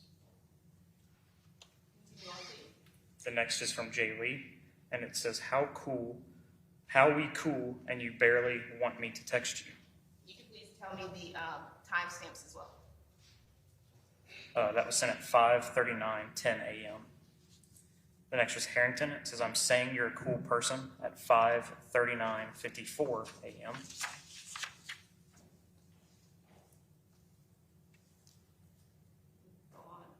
The next is Jay Lee saying, when the last time you've fucked somebody, don't lie. That was sent at 5:54 a.m. Herrington responded and said a few weeks ago at 5:41:39 a.m. Lee responded with raw or condom at 5:42:14 a.m. And we'll start again. Oh, next page. When you pick up to the next conversation and the time and who's speaking, let me know. So at 5:49 a.m., Jaylee responds, "Only way I see you again is if I'm getting head in the front." At 5:14 a.m., Herrington responds, At 5:19 a.m., Herrington sends okay. At 5:43 a.m., Lee says, "What you keep deleting, and that's it, just okay." At 5:21 a.m., Herrington states, I misspelled something, and okay, I'll do it." At 5:48:02 a.m., Lee responds, "YK, or you know, if you try something fast, it won't end good for you, right?" At 5:48:19 a.m., Herrington responds, "WYM, or what you mean, something fast." At 5:45 a.m., Lee states, "Like try to hurt me, or son, or some shit." At 5:25 a.m., Herrington responds, "I know." At 5:14 a.m., Lee states, "Possibly later tonight." At 5:38 a.m., Herrington responds with, "LOL, I just told you I'm leaving later today." At 5:48 a.m., Lee states, "LOL, okay, we finna, or fixing to, see if you lying." At 5:48:01 a.m., Herrington responds, "Lying about." 5:54:19 a.m., Lee says, "Making it up." 5:54:34, Lee says, "I'm coming." At 5:54:56, Lee states, "What that mean?" At 5:55:39, Lee states, "Has there ever been a cent before?" At 5:55:44 a.m., Lee says, "I'm asking." And at 6:03:15 a.m., Lee says, "Open."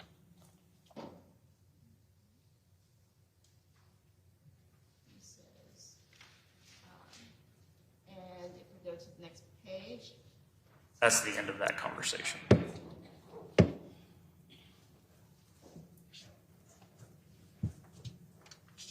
All right.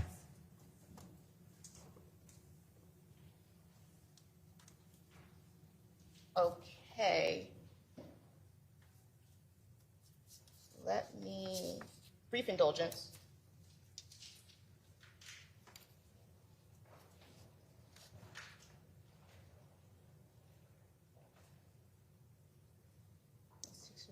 He says, "Open." What was the last message? I apologize. I was following along that you, Jaylee sent. At 6:03:15 a.m., Lee said, "Open." Okay. So.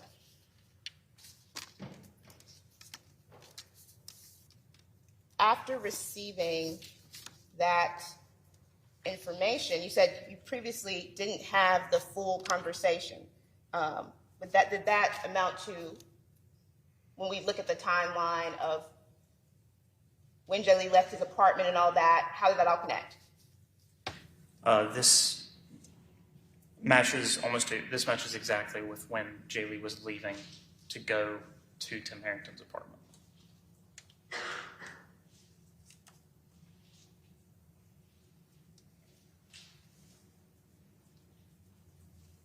Did you do any other search warrants? Yes, ma'am, I did. And tell me about the ones of interest in the case. So there are two that are that we found information that we thought was relevant. The first one is the Dirt to Diamonds search warrant, the Dirt to Diamonds podcast at gmail.com. We did a search warrant for the information associated with that Gmail. And remind me again, what was Dirt to Diamonds? Dirt to Diamonds was the same podcast that was used to register the Google Voice number that was then used to register the Red I-24 Snapchat account. And how did you discover it was connected to Tim Herrington? Both with the recovery phone number and the podcast that he has out for everyone to see. And that recovery number was his real phone number? His actual phone number, yes. So let's start, I guess, with the Dirt to Diamonds. When you applied for that search warrant, did you receive a return? Yes, I did.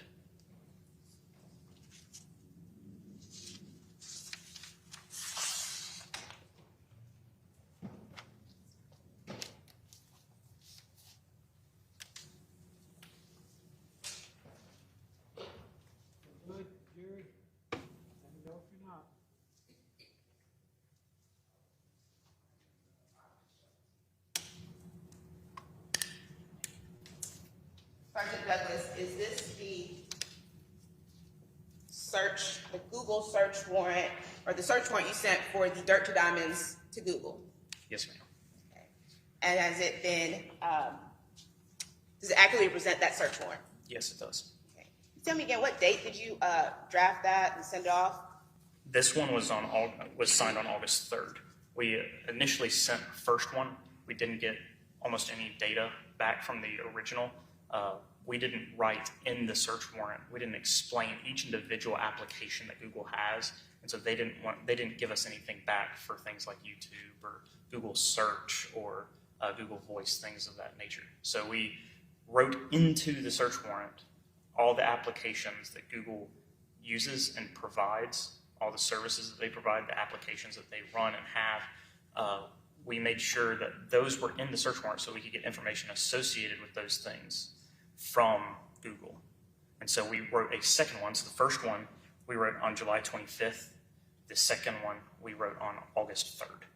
And July 25th, was that be the day that the red eye, like you got Tim Harrington's red eye messages? That would have been the day that we got the return from Snapchat. To see that full conversation that we just Yes. went over? Yes. Okay. At this time, I would like to mark for identification the Google search warrant to Dirt to Diamonds podcast. Or, yeah. Friday and 29th, Kathy.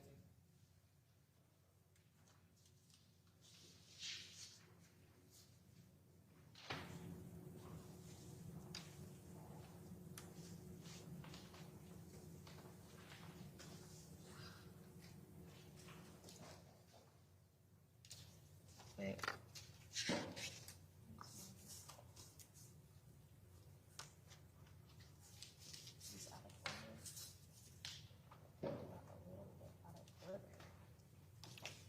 Brief indulgence.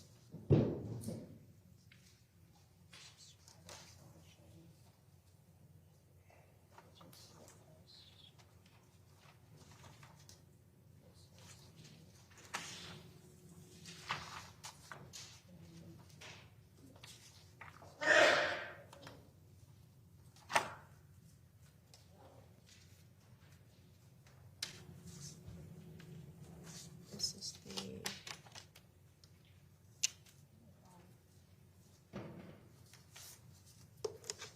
oh, okay, here. So.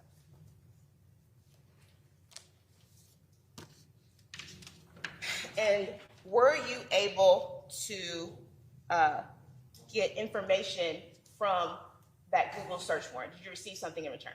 Yes, I did. Sergeant Douglas, is this what you received in return? Could you identify that for us? Mark for identification, I think. Let him identify it and then mark it, and we'll go from there, okay? This is the Google search history associated with Dirt to Diamonds podcast at gmail.com. Okay. And what was that time frame that you got that for? We got it up to, it's written in the warrant. I'm not objecting to it, what Mark, I have objection to it. She's not trying to introduce it. I'm going to have him do some further identification for the relevant time frame, mark it for ID, and then I am going to Oh, she's in trying to introduce it. you're trying to introduce it after that. I would need to review my search warrant to know the entire time frame that I had.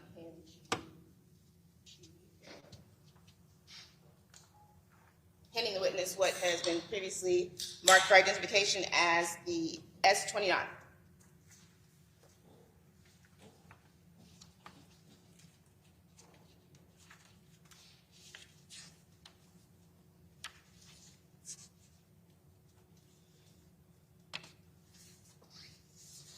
The time frame was May 28th, 2022 until July 22nd, 2022.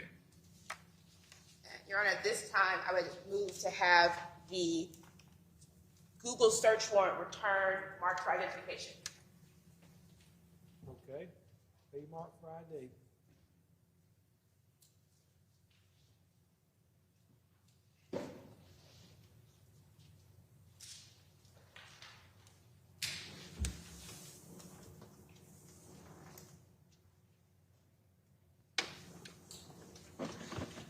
Douglas, I'm handing you what's been marked for ID as State's Exhibit 3rd, or State's Exhibit 3rd, yes.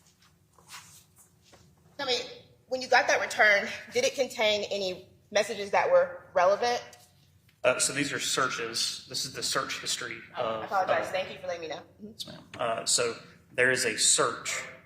Answer to yes or no, Your Honor, this time. Object to the non-responsive answer. The question was, did you Go ahead and repeat your question anyway. Yes. Sergeant Douglas, did it contain any messages that were relevant to the disappearance of Jay Lee, Tim Herrington, anything? Yes, it contains searches that were relevant to the case. Okay. What was, if you could tell me the time frame of the searches? On July 8th, 2022 at 5:56 a.m., Tim Harrington Googled how Hold long, on. or Dirt to Diamonds podcast at Wait, hold gmail.com. on. It sounded, now that he said they were relevant, I would just move to enter it into evidence at this time, Your Honor. object, Your Honor, this time? Oh, hang on a second. You're asking that, SB be introduced into evidence this time. Yes, Your Honor. What's your objection? Your Honor, I'd like to be outside the presence of the jury. Y'all step that way, be a good time to take a little break anyway, okay? So let's all take this short break and then come back.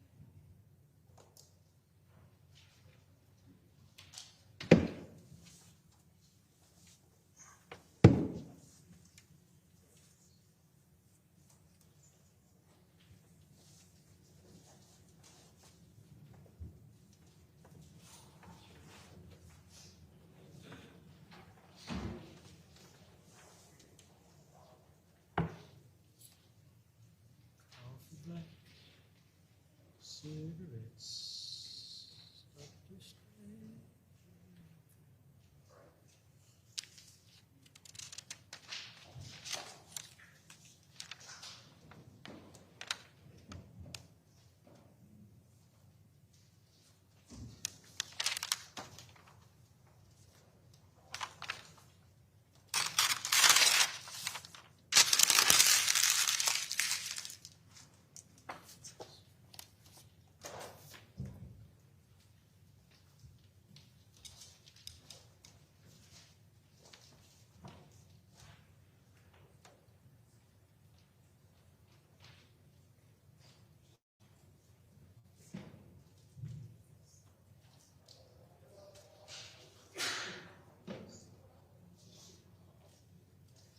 Thank you.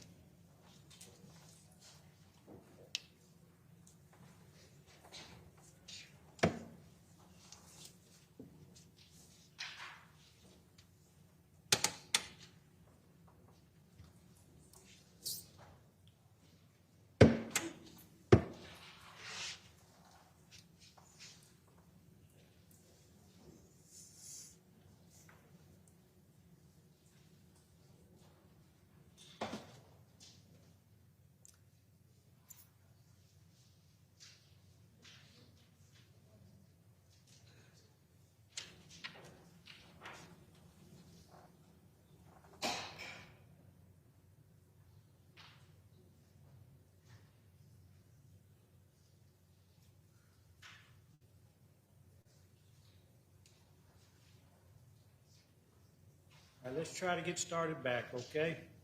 If you need a minute, let me know, but otherwise, let's.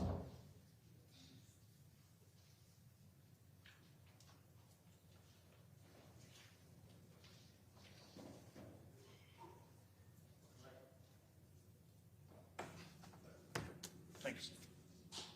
Judge, as we stated before, as to had our hearing briefly as to the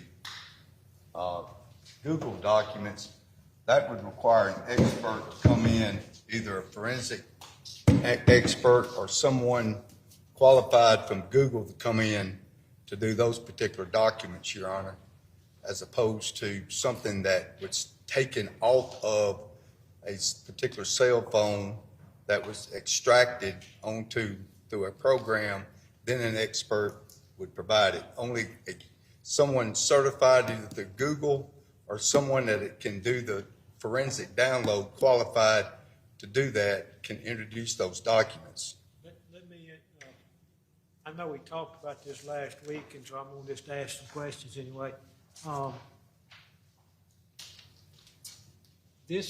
The document that we're referring to, exhibit number 30, was pursuant to a search warrant, where the officer sent Google a search warrant asking for data, asking for what was on Google. Yes, Your Honor. And this was received back from Google pursuant to that search warrant. Yes, Your Honor. If nobody has objection, I'd like to see what form that is. Is it just written communication? It's Google searches, Your Honor.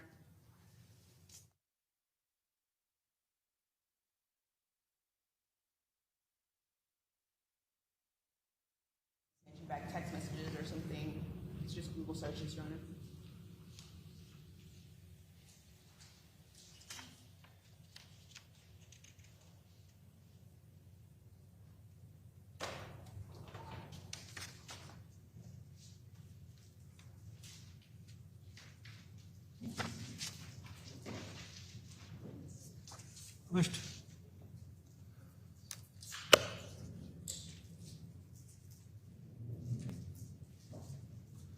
All right, Mr. Tolan, I'd like to, I'll give you tell me why you believe this information is contained. Is this is marked as S30? 30. That's my copy. This is S30 here. Yeah. Tell me why you think that is technical data that needs to have an expert to introduce. Primarily, first of all, I want to go through the steps of how what we were provided in the 90211 authentication certificate that Detective Baker would be the sponsoring witness and the custodian. First of all, obviously this is Ben Douglas, not Ryan Baker.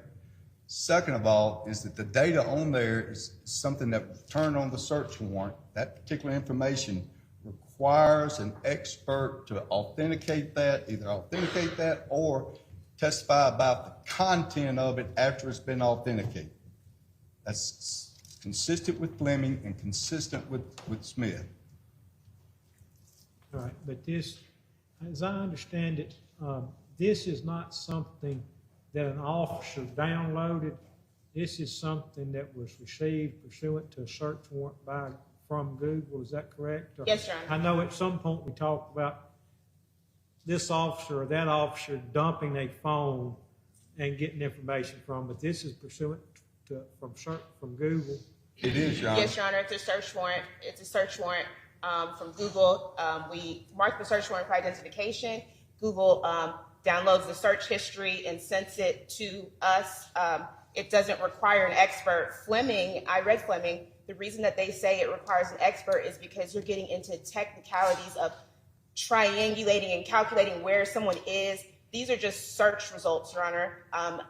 Anyone who could read them.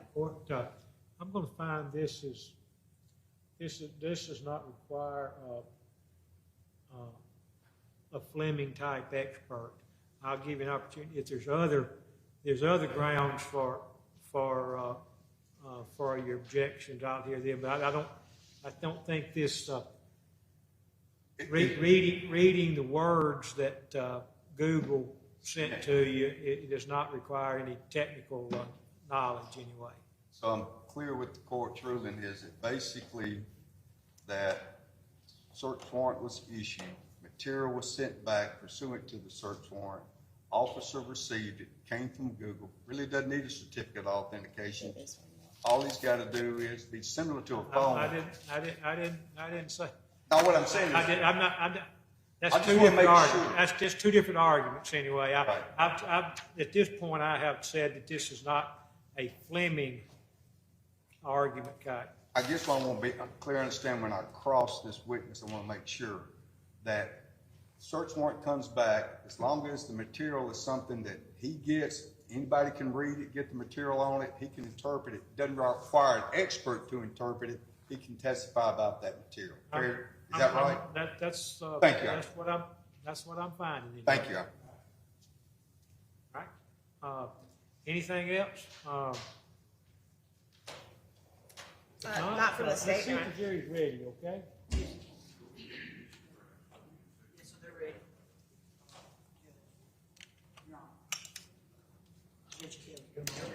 If they're ready, bring them on in. Not ready for that yet. Thank you, Your Honor. You want to get it into him?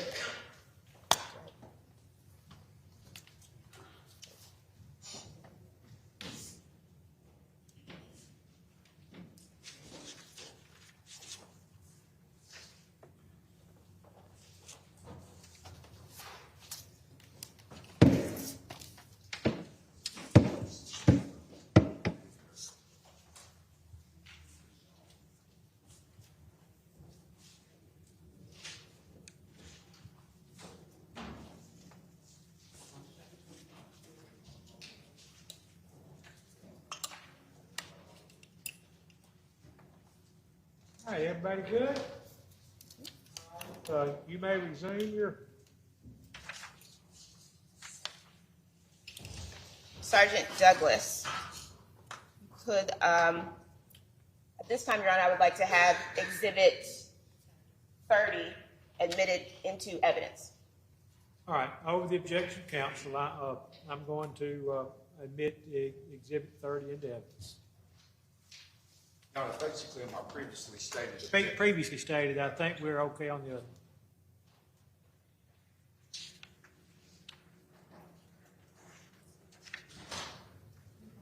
Yes, I do. You already handed it back. Your Honor, may I publish the jury? Oh, you may. Okay. Sergeant Douglas, I believe where we left off was you had sent off a search warrant. Explain to us, like, what we're going to be looking at. So these are Google search results that came back in the activity of Dirt to Diamonds podcast at gmail.com. And how did that relate to Tim Herrington? This is the email address that was on the Red Eye 24 Snapchat account that had his phone number as the recovery phone number and all to identify that it is his account. Okay. And looking at these search results, could you tell me if there's a relevant one? Or relevant, tell me about the relevant ones. There are a few relevant ones on the sheet that you have. Tell me where to go. Let me ask you this. Do you want all of those introduced, or do you want just the relevant ones introduced? Yeah, the entire package. It's just that we're just going to go. He's going to go to specific ones to point out, but the entire package will be there for. Your Honor, I understand that you may want to introduce the entire package, and I've had an opportunity to look at some of them, but I don't know what else is there for 10 days prior. I don't know what the time frame is. Is it relevant to the time frame in question? I would like to, anything that you feel is relevant, let's narrow it down to that. Either side feel is relevant. I'd like to narrow it down to that time frame. At some point in time. At some point in time, Thank okay? you. Okay. So, explain to us the time frame that these Google searches cover. And these are Google searches, correct? Yes, ma'am. Okay, explain to us the time frame that this covers. This would cover the entire time frame of the search warrant. So May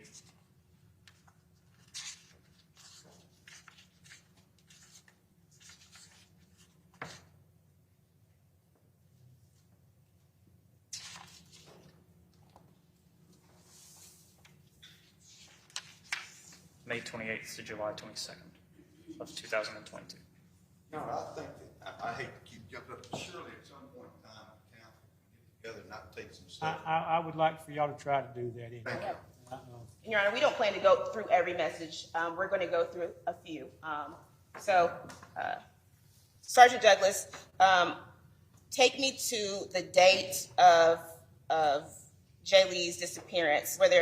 Tell me about the relevant searches on July 8th, 2022. So on July 8th of 2022 at 5:56 a.m., there is a Google search for how long does it take to strangle someone, Gabby Petito. Okay, so July 8th. That's on the 7th page of this document. Just a second. These aren't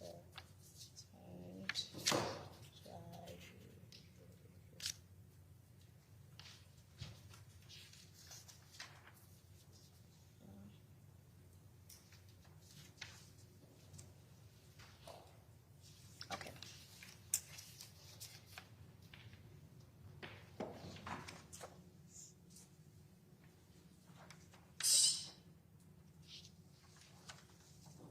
Is it appearing up there?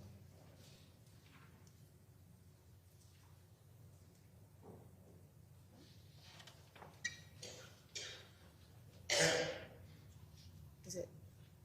Can you? Okay. So, let me do this. Right here. You see can you see the little arrow? Yes. The little red arrow? Okay. Tell me, what time is that? That is 5:56 a.m. Central. And what time does it come in? Like what time is was listed on the searches? It comes in that universal time, that UTC, and it says 10:56:54. Explain a little bit like what universal UTC time is. It's just another time zone that's different than ours, as far as I understand. So when you move it to our time zone, what time was this search made? The search was made at 5:56 a.m. on that Central Time. And it said, how long does it take to strangle someone, Gabby Petito? Were you able to learn anything? Do you know who Gabby Petito is? I'm kind of familiar, but not really. It's interpreting the content of the message objectively. Yeah, well, I asked if you knew. I'm gonna, if he knows who Gabby Petito is, I'm gonna let him ask, because I don't answer, because I don't. Go ahead. Okay. I don't have intimate knowledge of any of it. Okay. I just know the name from that. There was a big case about it. Okay. Did you discover anything about this search? As in what? As in, how long does it take to strangle someone, Gabby Petito? About what happens when you search? How long does it? Tell me. Yes. So whenever you search how long does it take to strangle someone, this is the first thing that pops up in the Google search bar, the autocomplete. So whenever you're typing things into Google and they autocomplete, this is the first one that pops up. Okay. So as you're typing that, it auto-completes with the name Gabby Petito. Yes. Okay. And you said that this was what time when you converted to our time? 5:56 a.m. And if you could remind me, what time was Jay Lee's account texting open to Tim Herrington's Red Eye account?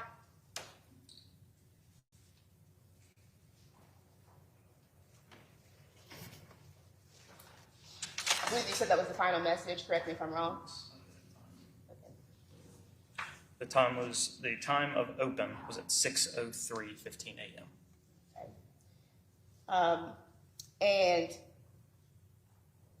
was there any further message between the two accounts after 6:03 a.m.? No, ma'am.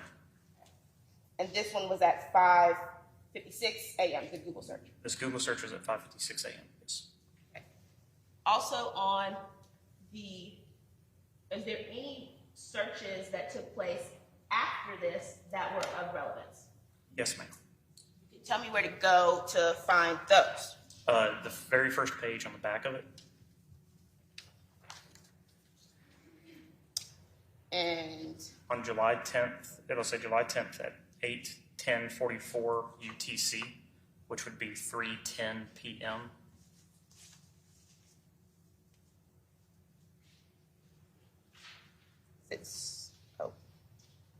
Okay. Am I the arrow pointing to the right? Yes, ma'am. He searches the Molly Bar apartments. UPD on the 10th released the press notice that Jay Lee was missing this same day around this same time. At this time, UPD had not found the vehicle yet. We didn't know where it was at. And once that notice comes out from UPD, he Googles Molly Bar Apartments at 3:10 p.m. Right. And which happens to be where the car is eventually located. were you involved in the creation of that press release? I was. I created the press release and sent it to Lieutenant McGuire to then submit. And what day and time did you, was it sent out, if you can remember? I remember it was sent out on July 10th. I know that I sent it to Shayla sometime afternoon. I'm sorry to hear that last part. Sometime afternoon is whenever I sent it to Shayla. I'm not sure when she clicked send on the post to put it up.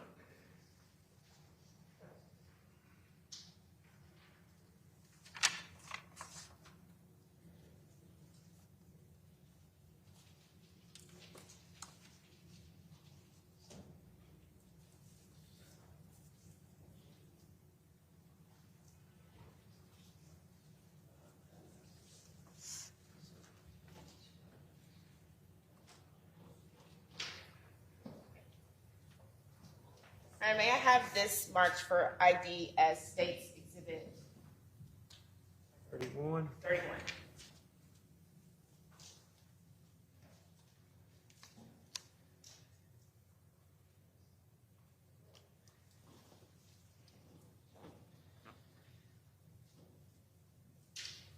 I am handing the witness what is now been marked for ID as State's Exhibit 31.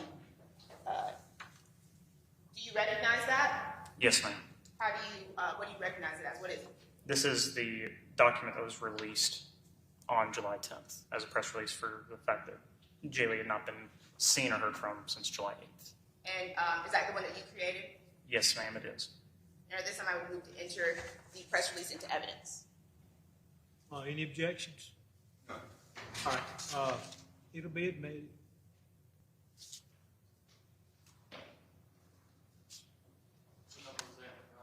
$31. If I'm counting right. Kathy, give me the high sign. And may I publish to the jury?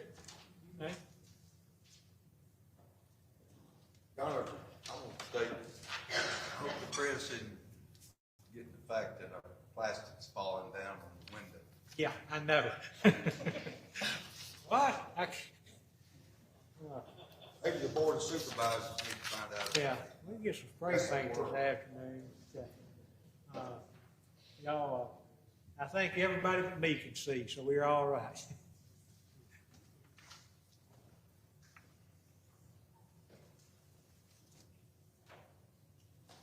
But it shows me my best light, I think, don't y'all, this profile view?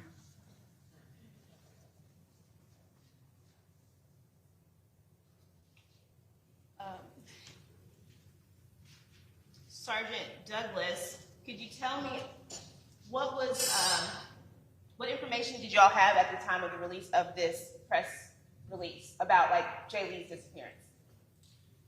We had the video from housing that showed that he had left, when he had left, what he was wearing when he left.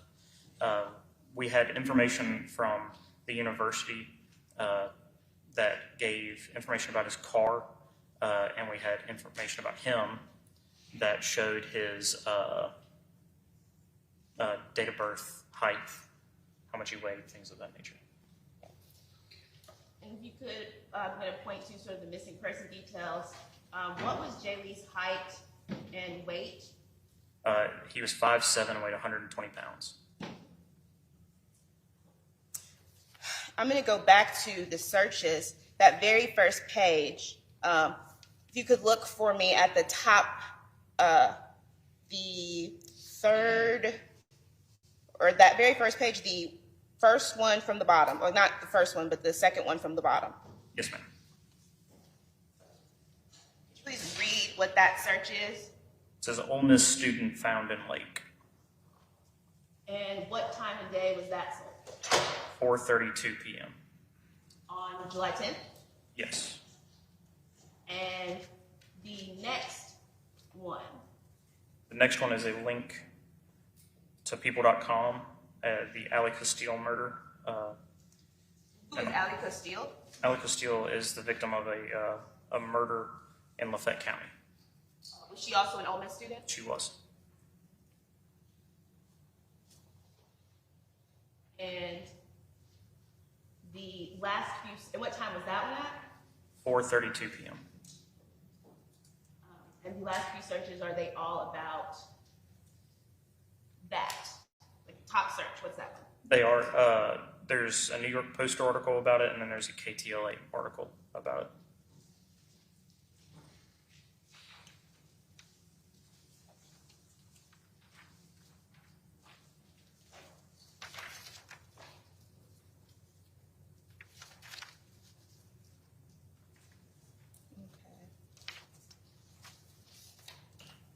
I'm going to go back to search warrants. I know you got the Google one for Tim Herrington's Google account. Did you get another one? I did.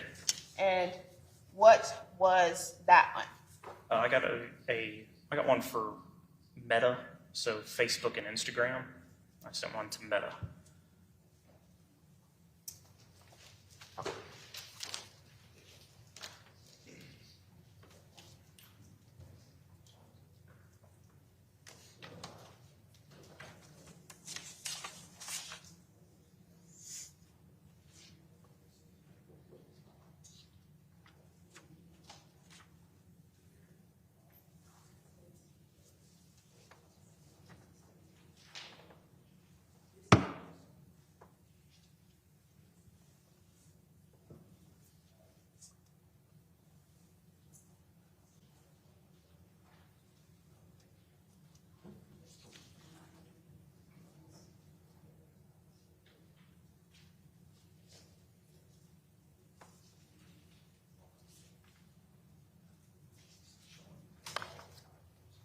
No, it's too big.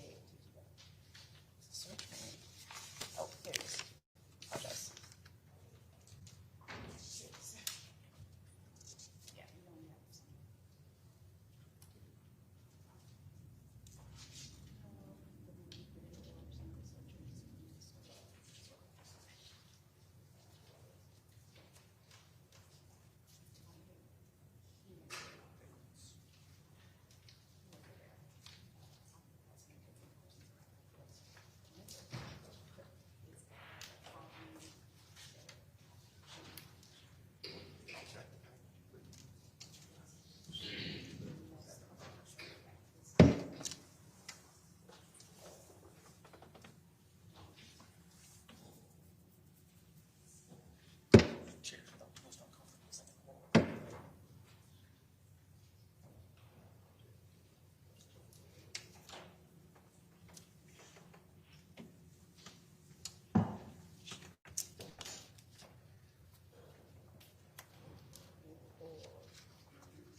Actually, can I have this marked for ID as States Exhibit 32? And I'll have him identify that.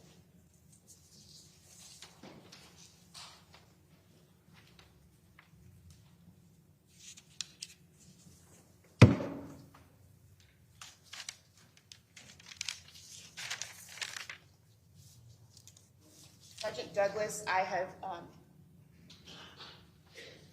handed you what's previously been marked for identification as States Exhibit 32.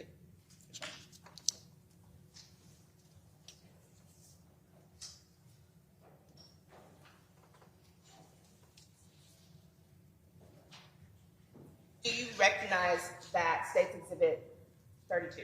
Yes, ma'am, I do. Okay, and is that the search warrant that you did for Tim Herrington's accounts? It is. This is the first one. We did a second one. So the first one we sent, and Meta did not want to comply with it, and we sent this one initially on July 22nd. They refused it, so we returned it. on August 23rd, and we got a second one on August 5th signed. We also returned that one on August 23rd. And let me make sure I got there's two of them. No wonder there were two of them. This must be the other one.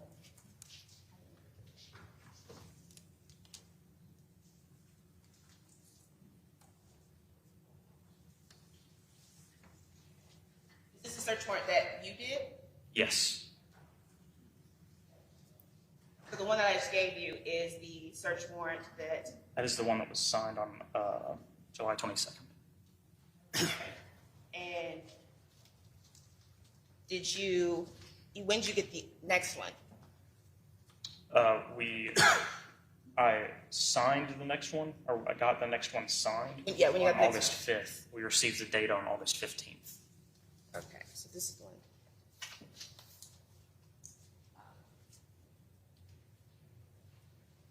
States Exhibit 32 is going to be the first search warrant for ID. And this is going to be the second one.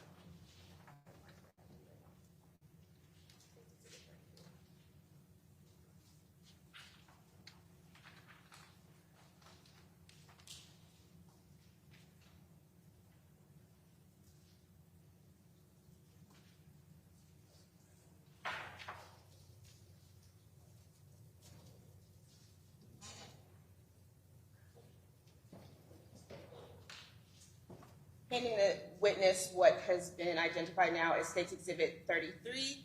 Do you recognize that, Sergeant Douglas? Yes, ma'am, I do. Okay. And is that second search warrant you were just referring to? Yes, ma'am. And you sent it to Tim Herrington's Instagram and Facebook? Yes. Okay. What were those Instagram and Facebooks? The handle for the Facebook was timmy.harrington.3, and the Instagram was Tim the CEO. Did you receive a return from that one? I did. Okay. And was it a large return? It was. There was a decent amount of data on the return. We got names, addresses, search history, telephone numbers, IP addresses, things of that nature. Okay. And did you review that entire return and pull portions to talk about here today? Yes, we did. Have this marked for us.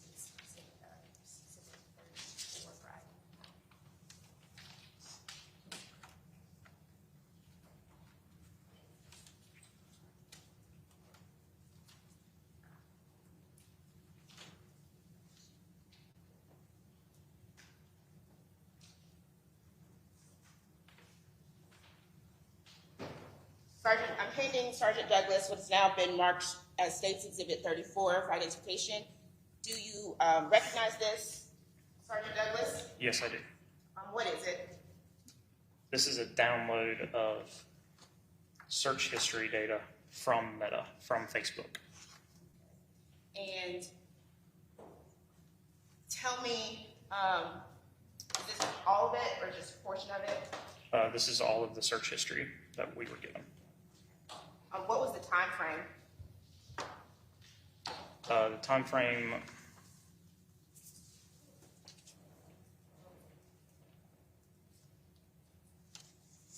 May 28th through July 22nd. May 28, 2022 to July 27, 2022? 22nd, Oh, 2022. 22nd, 2022. Okay. And does that accurately reflect that time frame you requested? Yes, ma'am. So that's the full searches for the time frame you requested? This is the full, whenever we open the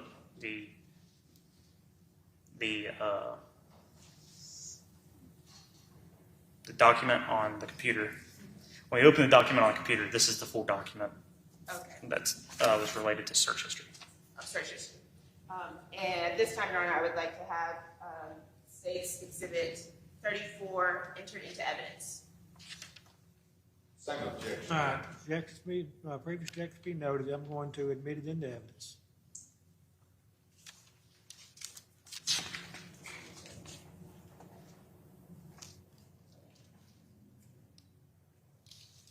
Your Honor, may I publish to the jury? You may. Sergeant Douglas, tell me about what page to go to for any searches that piqued your interest.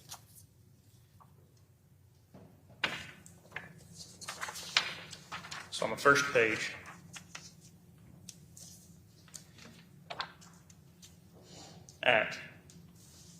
on 7/10/2022, the UTC time is 10/21/37/36. He searched on Facebook Tony Faris. The UTC time converted to Central would be 4:37 p.m. Okay. And so what would that time be in Central Time? 4:37 p.m. And what day was that? July 10th. And who was Tony Faris? Tony Faris was the lawyer that represented the defendant in the Alex Steele murder. Alex Steele was a student from Ole Miss. From Ole Miss, the same one in the search history from Google around the same time frame. Oh, so from when we were looking at the Google from the Alex Steele murder, these are done how close in time? Within the same minute. I'm sorry, can you read? Within a minute or within the same time. Were there any other searches that I should look at here? We should show the jury.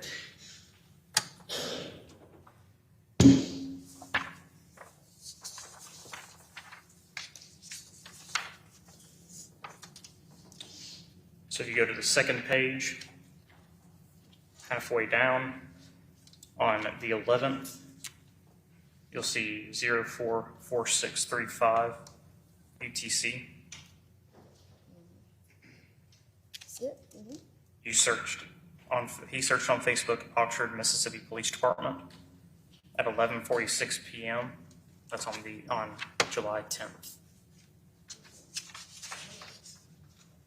And what is that time when converted to Pacific our time? 11:46 p.m. 11:46. And now what search do I need to go to next? If you look one down from that, at 03:02:18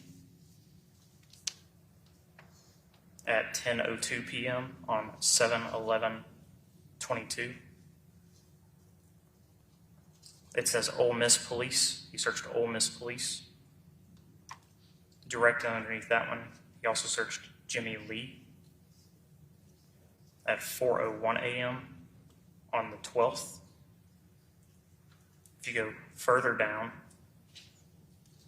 or on the next page,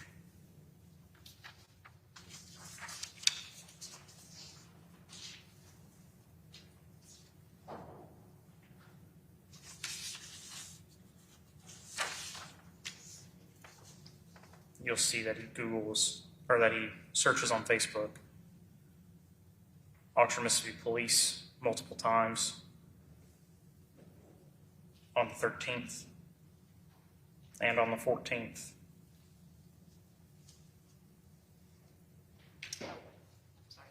And on the 15th.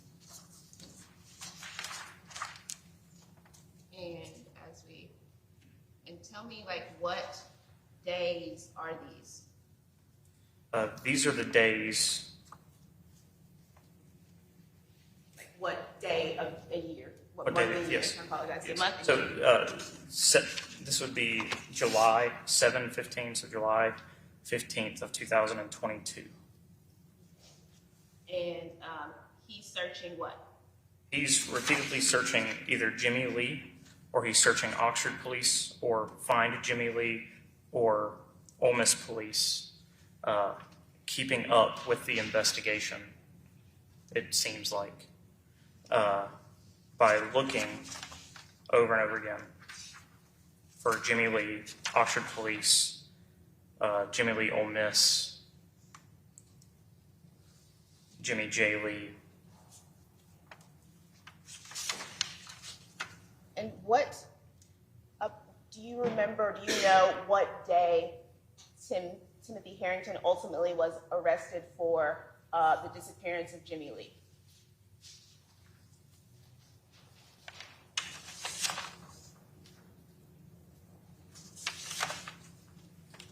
The 22nd. Does he continue to make searches like that up until he's arrested? Yes, ma'am.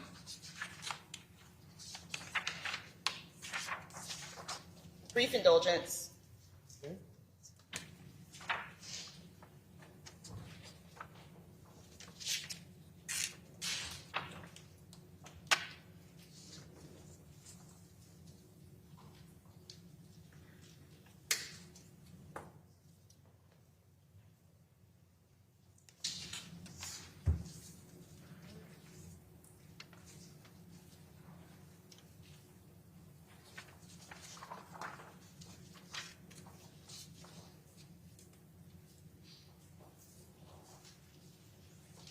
Your Honor, I tender the witness. All right, everybody good on the video? All right, you may cross-examine.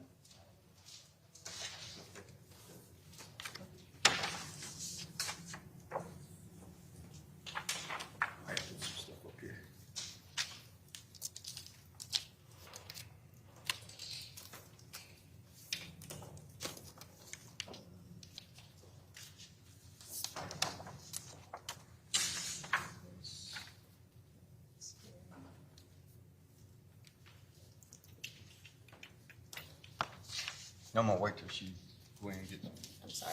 take your time. Some stuff. Sorry, guys. You just- I'll take that. Thank you.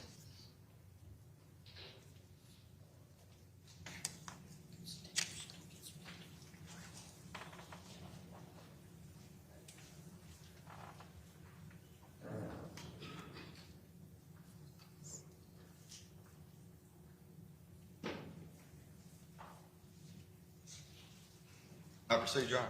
Hey, I hope I don't knock some of this stuff off. So, Oh, I just didn't want to take too much time. it's okay.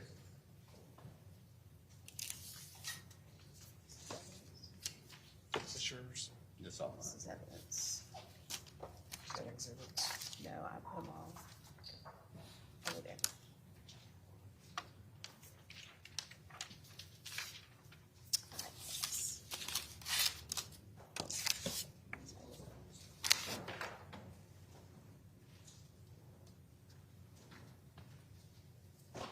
Thank you. Detective Douglas, I'm Kevin Horan. How you doing? Good. How about you? I'm doing pretty well. I want to ask you a couple of things about your episodes involving the search warrants. You remember how many you did? I don't remember the total number. I think it was somewhere around 25, though. And your investigation began, I guess, as a missing person, and then y'all kind of transitioned into assisting or OPD? Yes, sir. So we started it as a welfare concern. The welfare concern, whenever we found the car in Oxford Police Department's jurisdiction, we began helping OPD because we believed that something most likely occurred outside of our jurisdiction because the car was located at Molly Bar Trails. Okay, I want to hand you the document and tell me if you can have it marked for identification.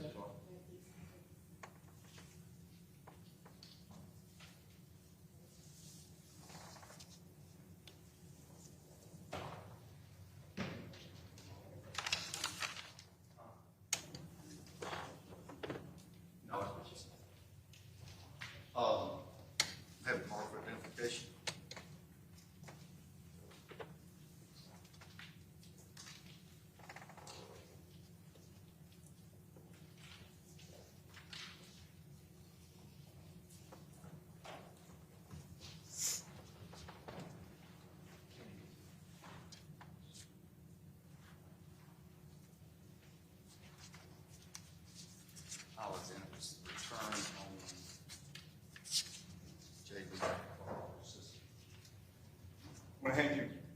see if you can identify your signature. Does that represent the return on the entertainment center out of Mr. Lee's car as a result of Yes, sir. the initial investigation? Yes, sir. Okay. Have it marked. I mean, receiving the evidence at this time. Any objection? No objection, Your Honor. Gonna be D 35, that's return of J. Lee search call. Return. Your Honor, I just want to be clear, I have no objection to the return, actually, no objection. Okay, but that's the return of search warrant of J. Lee's car, right? Second, I'd like to have marked for identification, return on, I believe is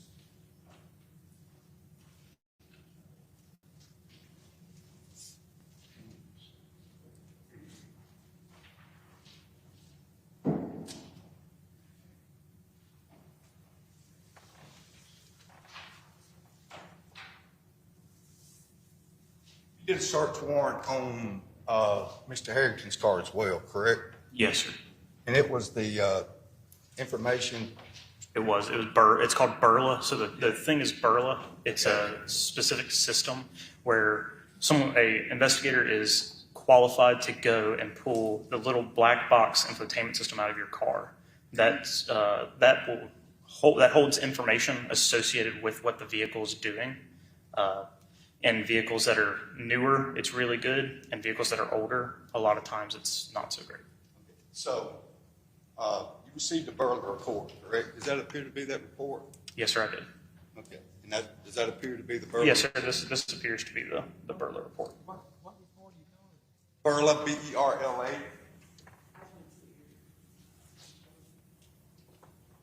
I'd like to have it introduced at this time.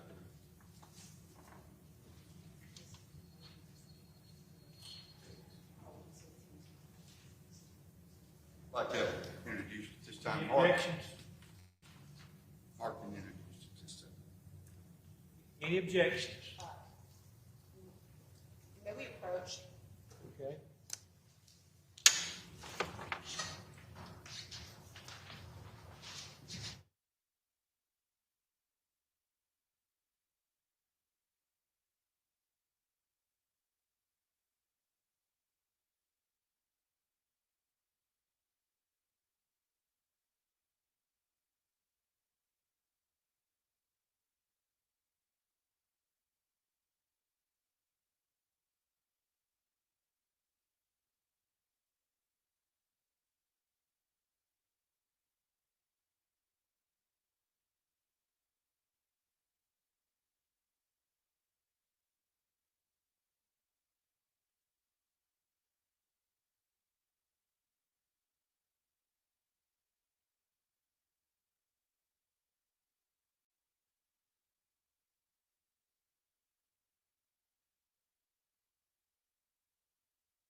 Are y'all ready, Mr. Creek?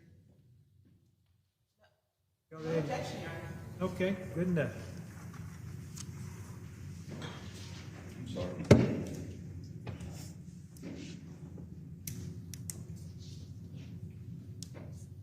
That appears to be the burglar report, is that correct? Yes, sir, it does. Okay. Now, you just testified, I believe, that that Burla report in older cars, sometimes, they're, maybe off a little bit, and in fact, y'all have a report in the file that says it may or may not be all 10 minutes. Is that right? What I know about Sheldon McGuire got a report in there that says it may be all. I'm not sure what Sheldon McGuire wrote in her reports, but I know that whenever I spoke with the people that did this Burla, it was the information that I was given was that it was not good, so much so that they sent it off to Burla themselves. They sent the entire report to Burla to attempt to get them to reconstruct it. And whenever the things that they sent back, the reconstructions that they sent back, they said were not fit. The reconstructed data should only be used as. Hold on a second. My question was, did you have a report in your file that your officer, your department, Sheldon McGuire, indicated that it was all 10 minutes? I'm not Sheldon McGuire. I don't know what she wrote in her You have reports. a report in your file that indicates that, Detective. Objection, Your Honor. He said he doesn't know what she has in her report. That's the answer. The witness has answered the question.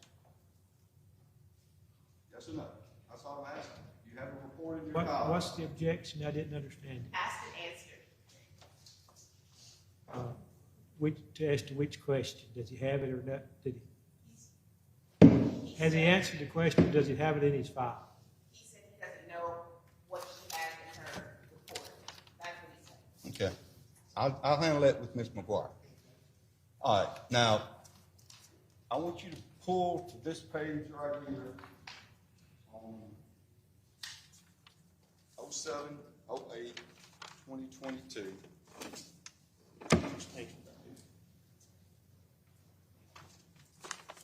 It'll have the bottom of the page. It's about 2 in, I think. 7/08/22. Is it this one? That's correct, I believe.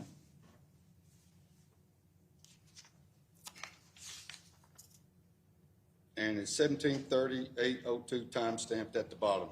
Are you to that page? Next. This is 17/26/01.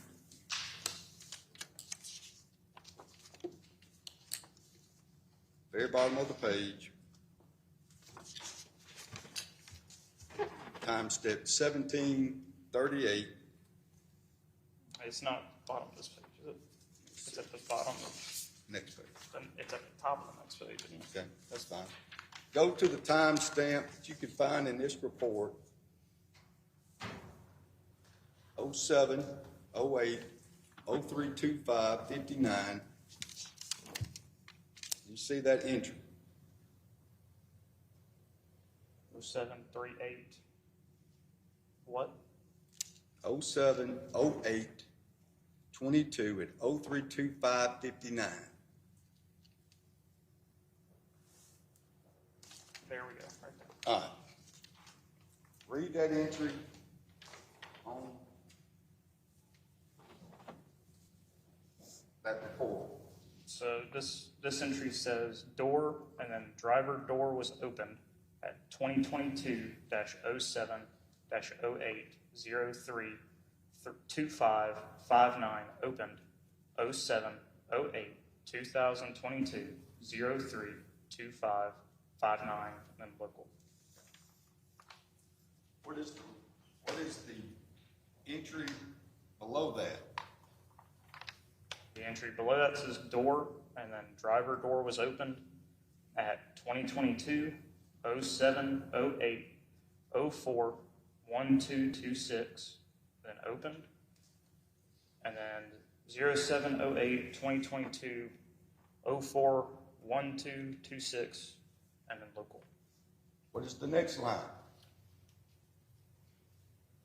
It says door and then driver door was opened at 2022-07/08/04/4735 opened 07/08/2022-04/4735 and then local. Next entry? Driver door closed, or driver door was closed At 2022, 0708, 0447, 44 closed.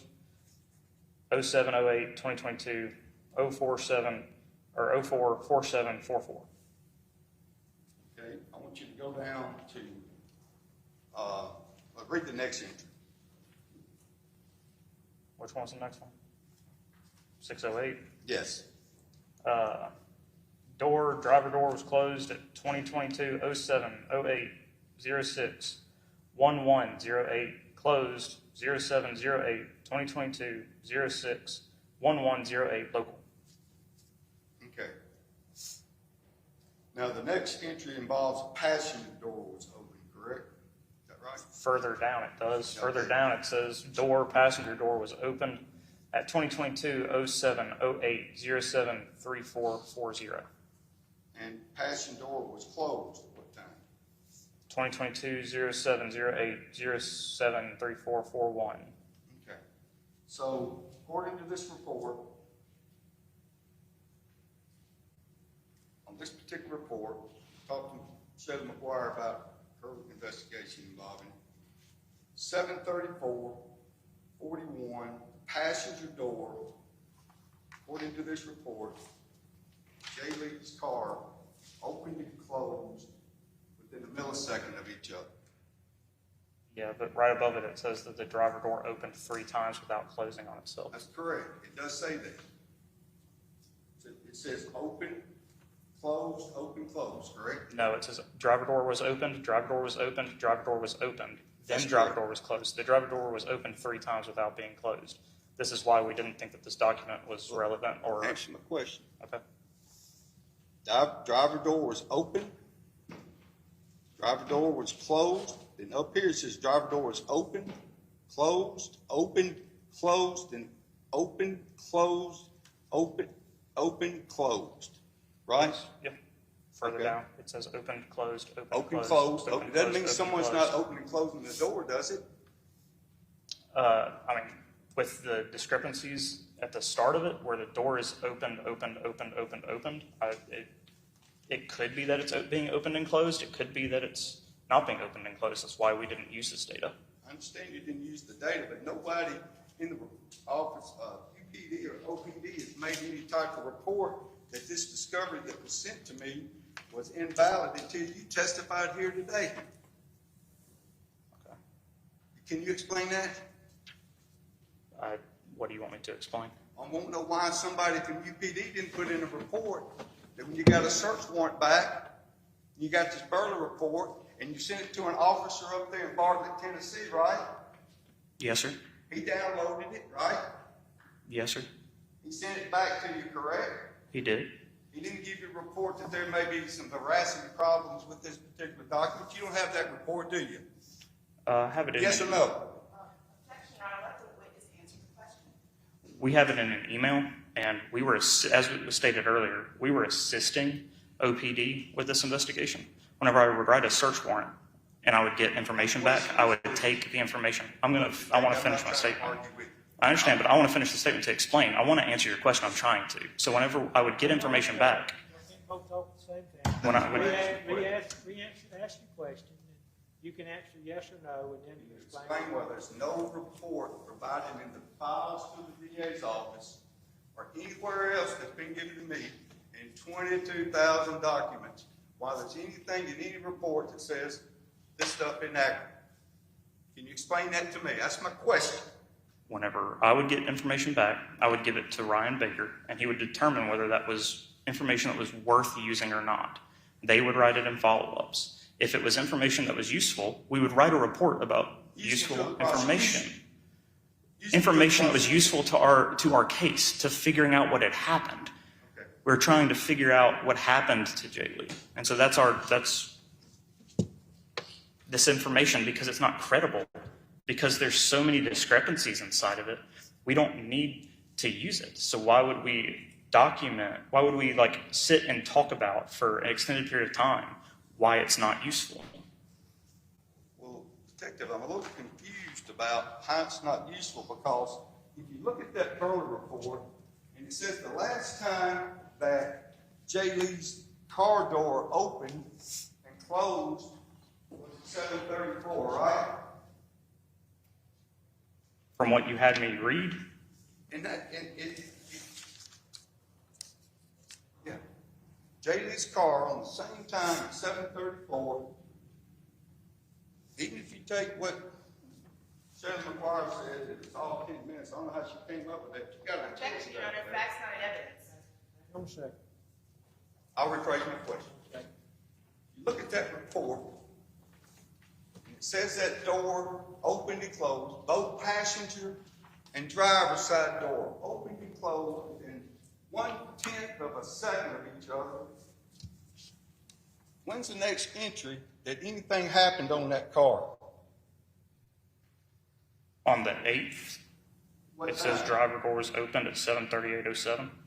What time? Driver door was closed, so it says passenger was closed, and it says passenger door was closed, driver door was closed, driver door was closed, driver door was closed, driver door was closed, 4 times in a row between, on the 8th at 07:38:07, then on the 9th at 4:47, then on the 9th at 6:01, then on the 9th at 7:18, then on the 9th at 7:18. So that one says open, but right after the passenger door was closed, the next 4 on this document say driver door was closed, driver door was closed, driver door was closed. So it's saying that the next, and then the 4th one, the driver door was closed. So the next 4 times that on this document, it's continually saying the driver door was closed even though it wasn't open. The driver was closed even though it hadn't been opened. The driver was closed even though it hadn't been opened. The next entry, my question was, when was the next entry after the 7:34 was what time? Which 7:34? So passenger door was Yeah, when was opened or closed? All right, it was 7:38:08, correct? The driver door was opened or closed. The driver door was closed again at It takes- 7:8:22 at 7:38:07. I'm just trying to get you the next entry on this Burley report after the 7:34:41 was 7:38:07. Okay, Yes. now it says driver door closed at that time, right? Yes. All right, Yes. Bear Yes, with it that. says closed. it says driver door closed on the next entry on 079 at 22 at what time? At 04:47:33. Thank you. And what time would that be the next day? This just says 04:47:33. It doesn't have like any sort of Okay, time standard on it. we'll get back to it. Detective, I want to ask you about a couple other search warrants you did. Did you do a search warrant on the automobile of Mr. Herrington? No, I did not. You did not do that? No. Did you assist in that search warrant? No, I did not. So, when did your investigation conclude? When did my investigation conclude? UPD's investigation conclude, and y'all became, We began helping OPD on the 10th whenever the vehicle was recovered. But our investigation hadn't concluded. We continued to assist. that's a bad term. I guess my question is, when did y'all become associated with, basically, I know you didn't turn it over to Oxford PD, but y'all working on it together. What date was that? That would have been the 10th, whenever the vehicle was found that night. And would it be a fair statement to say when Jaylee disappeared initially, and even up until the time that Mr. Herrington was arrested, the activity that you talked about today, as far as Mr. Herrington searching certain things, that was not unique to him. You searched a lot of other people's messages and things like that on Facebook, students and other people, members of my family. You would find the same and similar type search engines, would you not? Search conduct. Objection, speculation. I sustain the objection. Rephrase your question anyway. Did y'all search anybody else's Facebook pages before? Did you do any searches of any Facebook pages besides Mr. Herrington? No. So, you don't know whether or not Jose Reyes or any of the other people that may have known Jay Lee or been associated with Jay Lee had similar searches on their Facebook and inquisitive comments and things like that, or searches. You can't say that they didn't do the same, right? No, I can't say that they didn't do the same. Okay. Now, you identified tell me how far back the Snapchat search went? I'd have to have the Snapchat search warrant. It'll have the dates on it. You only did July the 8th? I'd have to have the Snapchat search warrant. I need to have the dates that are on that warrant. When you searched Jay Lee's Snapchat, you found information on there, I assume, based on what I've been provided, that there was a lot of conversations between Jay Lee and other people that he had apparently had sexual relationships with, contact with, things of that nature, right? I know he was speaking to a lot of people. I don't remember the nature of every single message, so I'm not sure. Appeared by the nature of those conversations, the possibility or probability existed that he was in a relationship with a number of different people. Objection, speculation. Part of his investigation. I'm gonna ask him what he remembers from that Snapchat. I just remember viewing it. I don't remember finding anything inside of his Snapchat that we marked down. Thought was remarkable at all. Yeah. Did you find any conversations in those chats, any messages, or anything similar to any of the type of conversations that you've identified in the Snapchat that published to the jury? Which, you mean the red eye Snapchat, the red eye _24? I don't remember whether I did or not. All right. Did you look for any other conversations pertaining to things that Jay Lee may have said similar to the things that he said to Mr. Herrington on the date, July the 8th, that you introduced through your search here today? I know on. Say that. Objection on irrelevance. I think it'd be relevant. He hasn't specified, there's different comments, I'm not sure what comment he's referring to. He said similar to the thing. I'm going to get to it. I mean, but still, I'm just asking you to find similar comments and conversations between Jay Lee and other individuals using the same terminology, things of that nature, with other individuals. I'm not sure. I don't remember.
Goes back anyway, and I appreciate y'all remembering the court's instructions.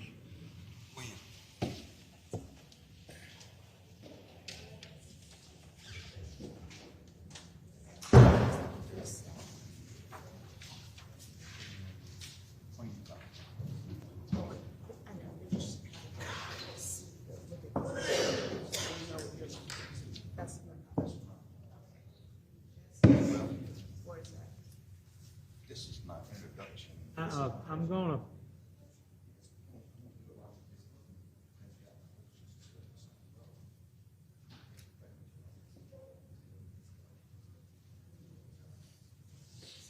Oh, Brief indulgence, Your Honor. Mr. Horan, I'm not gonna judge the whole book by its cover, if that means anything. Right. If y'all get me down to particular instances, I'll make a one by one decision on them, okay? Yes, Your Honor. I think what I can do is, Your Honor, without it even from being confusing, I think I just showed the highlighted portions of what I've got of all these text messages, these chats. Are these out of something that's already been introduced into evidence? It is. Which exhibit are we talking about? Talking about the Snapchat or? chat. Your Honor, what we introduced was the search warrant and then of the Snapchat, and then we introduced a portion of the chat from that search warrant. That's what's been introduced. What Mr. Creekmore was referring to was the issue of third-party guilt. This is a separate issue that as to hearsay. The case law says that when criminal defendants, it says that. Let's don't run that rabbit right yet.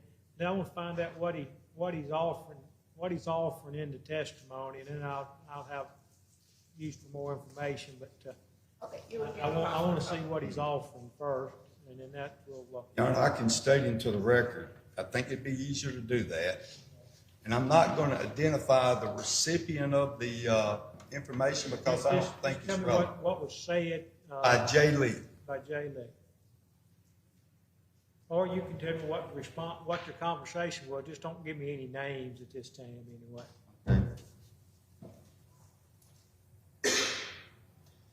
An individual texts Sucker for Jay and says, "Whoa, physical assault already?" Sucker for Jay response, "I want to punch you."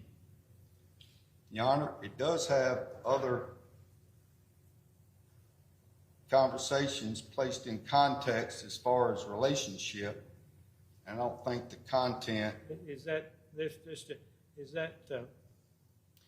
there's a lot of people in the world I want to punch, but not in sexual nature. If that makes any sense anyway, I don't know if there's enough information there to decide what the nature of it is. Again, that's the basis of it. There's additional language in there that indicates that they're talking about a part of your body. It's all kind of sexual. Just show it to me anyway. All right. That particular page down to the blue part. Just read that whole page. Plot or into the blue part. It's above the blue part. And I'm not clear, is this already, what are you referring to? Is this marked for ID? It's not marked. it says chat. So it's got the sucker for whatever medium that the handle, if you see B, was sucker for Jay Lee is, whichever one that was.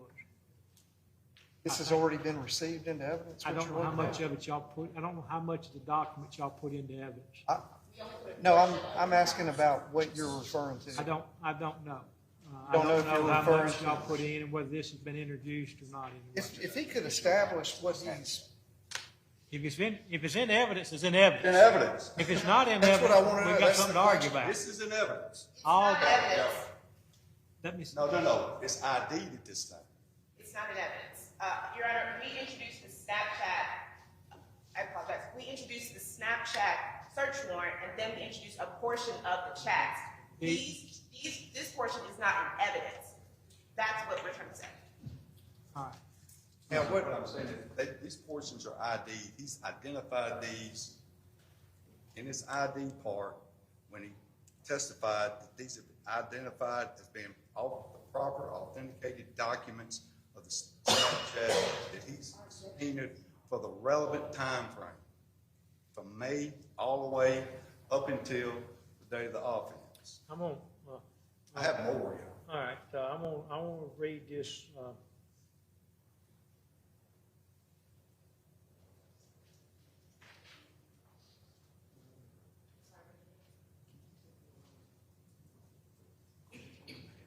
Wait, give me the other. Talking about Snapchat, it is 27, I think.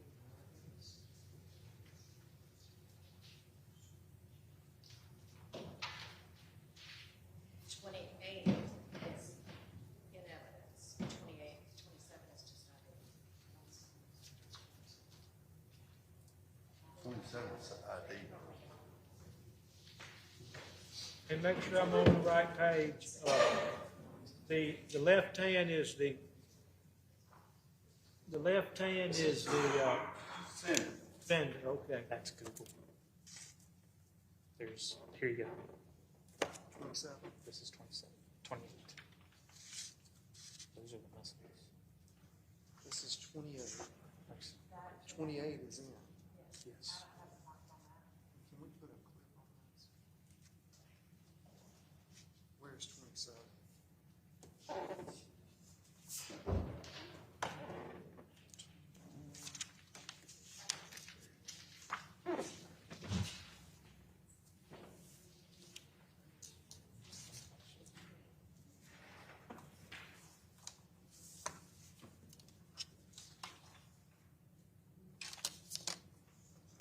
Not 27.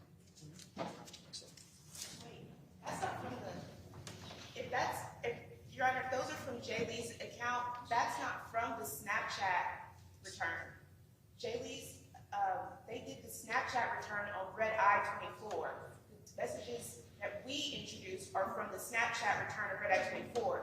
We never actually introduced the evidence of the Jay Lee's account because he talked about his investigation and getting the download from it, but we never introduced the Snapchat of Jay Lee's account. So those haven't been authenticated yet. 27 is the search on Snapchat for record. Yeah. And then 26 was the subpoena for that.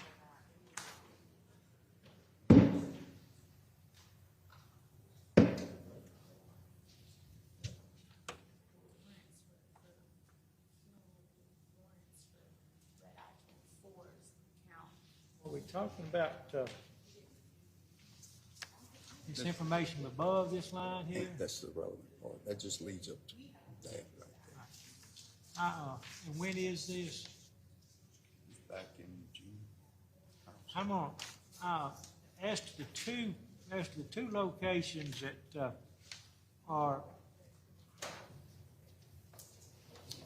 that are mentioned there, I don't think it amounts to nothing. Huh? I don't think it means much one way. or the Well, other. I got some others just to show. But I won't, as to those, I think, you can tell me, but Here's the other one, yeah, just more particular.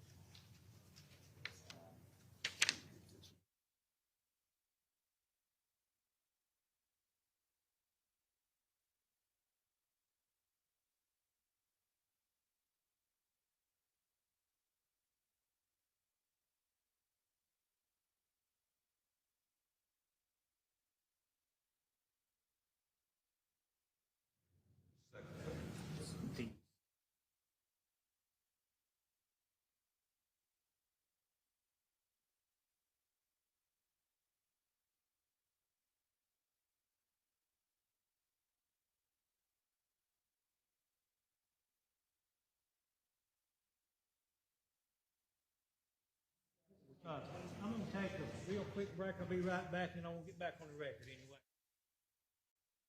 Is that right? That's correct, Your All Honor. right, is there any objections, once he's laid a foundation as to what this is to those statements highlighted in blue? Yeah. Multifold. My objection first is, Your Honor, one of the statements I looked at, when you read it in context, it's clearly flirtation. Obviously, we don't want to put it into context. It's also, that one was from like June of 23, but if you black out, it takes off the context. But I would also say, Your Honor, that we believe it's hearsay because it's the victim's, put forth as the victim statement. The reason that when we introduced the statement of Timothy Herrington is because that was the defendant's statement of a party opponent, but they have not introduced the extra exception for why that can be, it's not hearsay. But, and then Mr. Creekmore had something regarding third-party guilt. I don't see anything, I would say this, I don't see anything in the statements that would indicate that they're trying to establish a different suspect. Is that, No, sir. I don't see anything in the statements that, I don't think it's really relevant anyway. If that's the case, then it is not relevant. Well, I don't know what the He's made similar purpose is. comments, just like they're just introduced into evidence to other people. I'm not gonna put the recipient's name in it. If he's saying, basically, y'all have introduced evidence saying, are you gonna whoop me? Or am I coming over there for ass whooping or something like that? I think the terminology was anyway. If he said something similar to other people, I'm going to, there's one in there I'm not going to. I just don't see that. Your Honor, we have a case that's fairly similar. Do what now? We have a case that's fairly similar in facts to where we are right now. It's Garlington v. State, 349 Southern 3rd, 782. And in that case, they were trying to introduce, the defense was trying to introduce proof that somebody else could have done it based on a statement made by someone that was not present to testify. And that's what we have here. We have statements that are contained in the messages, but that person is not here to testify. We're not here to be able to, they're not here for us to be able to cross-examine. I would like to know what your line of questions is. Are you trying to develop another suspect or not? And I don't read them like that, but tell me what you're trying to do and then what the nature of your question would be. Their whole basis, the whole body of their case is that I think we're gonna hear that our client, or they're insinuating from these messages that our client solicited him to come over there and do certain things. Unfortunately, when you hear the rest of the evidence, there's some other, you let it in, other documentation is gonna indicate that the alleged victim in this case started the conversation. In what they produced right now, there's clearly a statement in there that says, you better not try to do anything, not gonna turn out good for you. Well, First of all, I hate to interrupt his argument, but he started out wrong. The conversation between Jay let me finish. Could I finish? Hang on, let me see. Do what now? The conversation between Tim Herrington and Jay Lee was begun by Tim Herrington. That was a mistake of law. I mean, of the facts. Yeah. Just give me to what was said that you find that you have a right to introduce this. In the conversation, there's two things that basically the theme that they're trying to lay out is that our client solicited him to come back over there. It's in their particular evidence that they've introduced at this time. Included in that is a statement wherein Jay Lee, according to their evidence, made a comment to our client about it's not going to turn out well for you if it goes bad. That's in not only that, but the discovery material that's been provided on other media, which they're going to assume they're going to get in at some point in time. In this particular evidence that they provided in discovery, he's identified as that he did 2 subpoenas and one of them was Snapchat's sucker for Jay says, I got a pitch, and you better not be trying to pull a fast one on me about what I'm saying. He's talking about conversations about hooking up and getting together. That's consistent with what they've already introduced to negate. I don't see that that's, I'm having a hard time with those particular words, find and revel. You don't pull a fast one on me, I don't find it to be relevant to the information that the state has put forward. There's some more documents there that you wished I may find a different ruling on. Your Honor, Yeah, if I could, Hey, go ahead. basically, I can get the exhibit. While he's doing that, I just want to clarify, what we introduced, it starts off with, who is this? Jay did not start that conversation. Someone said, who is this? I've ruled for you. I'd hush if I was you.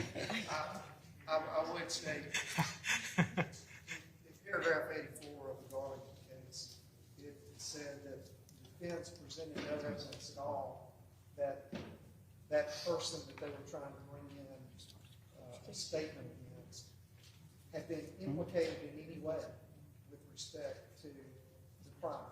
And I think that's what we have here. There's no implication that this person, whoever they are, it's not in court today, has any implication in what's going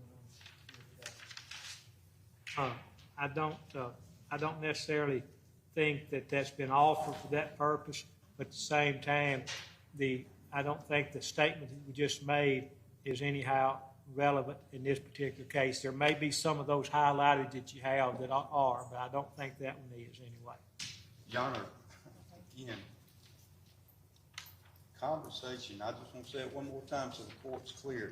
Conversation initiated by Sucker for Jay. We found out that's Jay Lee. Who the TF is this? Initiated by Mr. Lee. In the body of what they introduced in the evidence is clearly a statement from Jay Lee. If you try something fast, it won't end up good for you. That's a statement from Jay Lee to my client. It's introduced in the evidence at this time. Similar statement made by Jay Lee that I've just spoken into the record to another individual during the course of a hookup, indicating to him, we're going to get together. I'm letting you know something goes. I'm going to make sure. Let back up through that. I think let me read the line before that anyway. What I was going. I took it to be if you don't show up. No, it's not about you don't show up. One of them was. Let me look at it again anyway. What do you want to look at, Judge? What statement you just read? Okay. I want to look at the. Contact. The one that was, is that the one that the exhibit? 28. Yeah. That's the one. Look at the second page, Your Honor.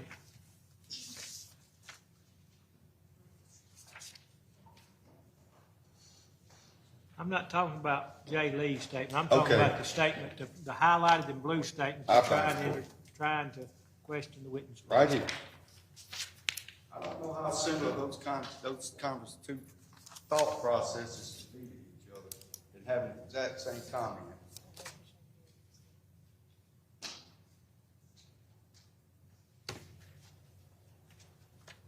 One of them appears to be, this one appears to be asking for a picture.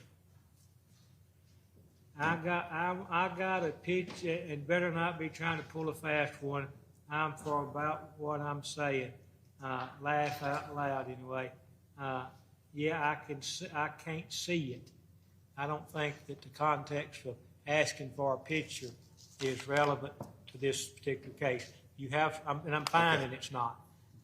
There was other documents there that you were attempted to, and as I said, I'll judge them on a case individual basis. Your Honor, second one is the comment that during the course of a conversation with the individual questions Mr. Circuit Court J, Mr. J. Lee, whoa, physical assault already? And he says, I want to punch you. Then they get down to having some conversations about fighting.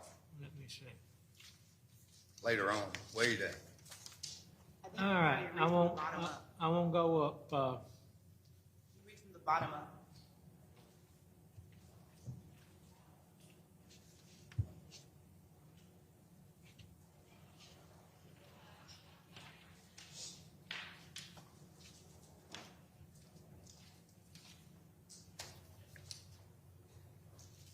Sucker for J. Lee asked the person, send pictures of you. The other person replies, when I lift weights, I feel like the Hulk. Sucker, J. Lee says, you act like yours any bigger. The other person says, I'm positive, I've seen your arms. J. Lee says, you sure? The other person says, no, because you can't hurt me. J. Lee says, is that bad? And the other person says, whoa, physical assault already? J. Lee says, I want to punch you. The other person says, that's crazy.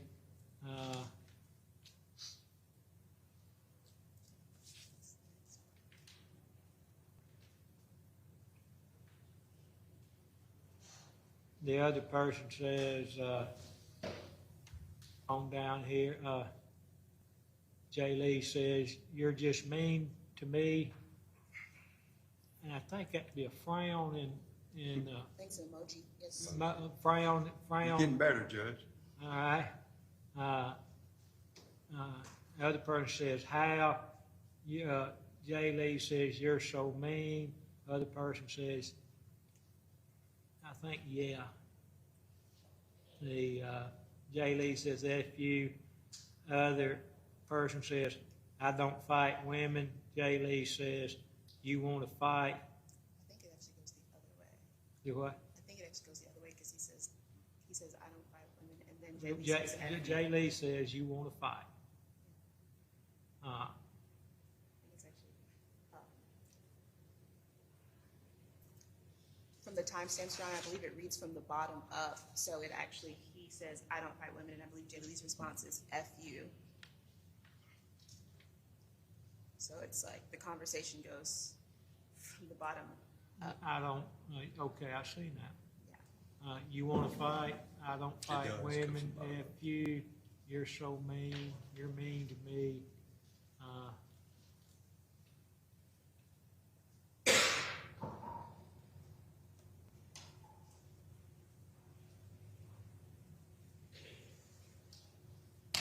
I think Yeah. it's marginal value, but I'm gonna let you talk about that. But I'm gonna get the state to John, talk about all of it. You already denied the one I really wanted. Do what? You already denied the one I really wanted. Okay. That one Those two? does not appear to be asking for pictures, is what it seems to be in context to, and I find that's not relevant in this case. But on the one that the one he just said there, if he introduces part of it, I'll let you cover the whole spectrum anyway if you like. Yeah, for context, he had a lot of different pages. That's That the one? information that I just read anyway. Mark that for ID right now so that we can. I haven't introduced, I'm just gonna move on to something else. Okay. He's gonna move on to something else, he said.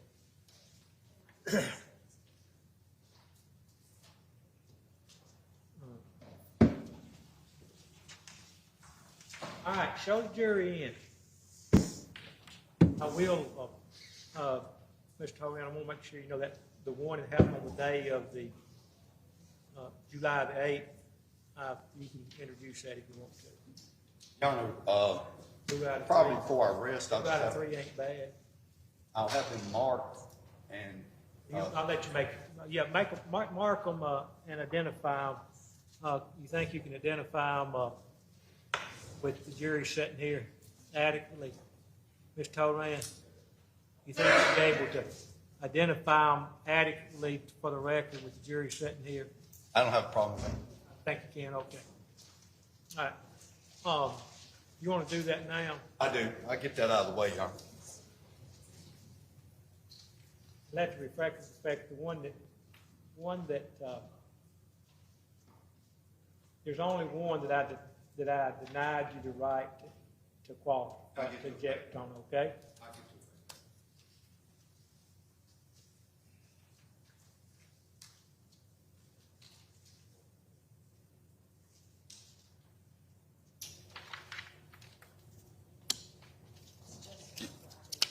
Right, that's right. Your Honor, for purposes of the record, I think what I'll do is mark those that, before I obviously won't introduce any, but since we've had discussions about the highlighted portions, I'll mark them as highlighted for purposes of the record, so it'll be clear on the record. Okay. Fair enough? Okay. I'd like to have, these other ones marked by identification, please. There's 4 separate.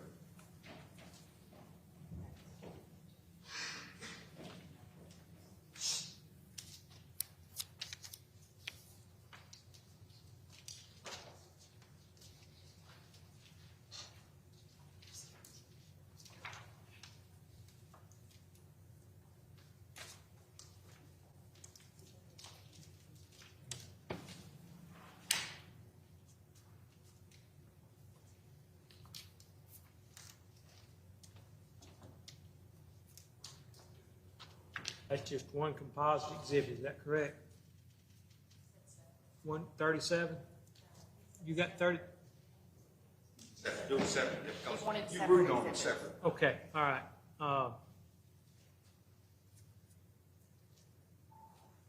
I would like for you to state for the record the one that I denied you, whichever one that was.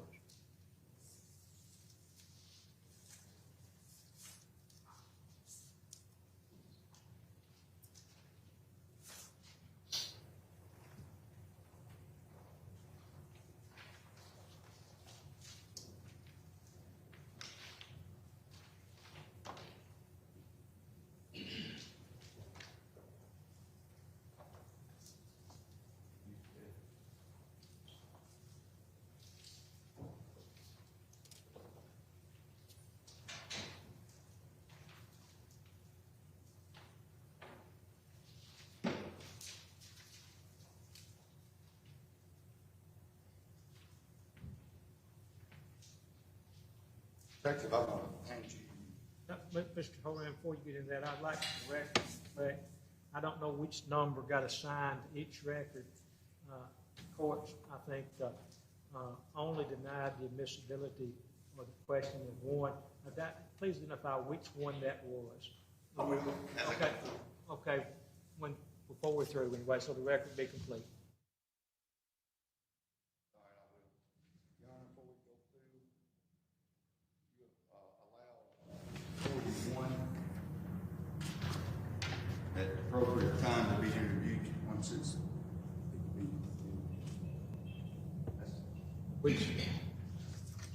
What number? 41. Is that a new one that we hadn't talked about, or did I get lost, or did I lose it? Tell me you want me to let you know which one was the exhibit that you said was admissible at this All time. right, I had 30, how many did you had 4 documents? 4. What was 37 is the return. Okay, 37 was returned, okay, that got me off of, I didn't get that. Your Honor, can we approach just briefly? Okay, let's make it real brief.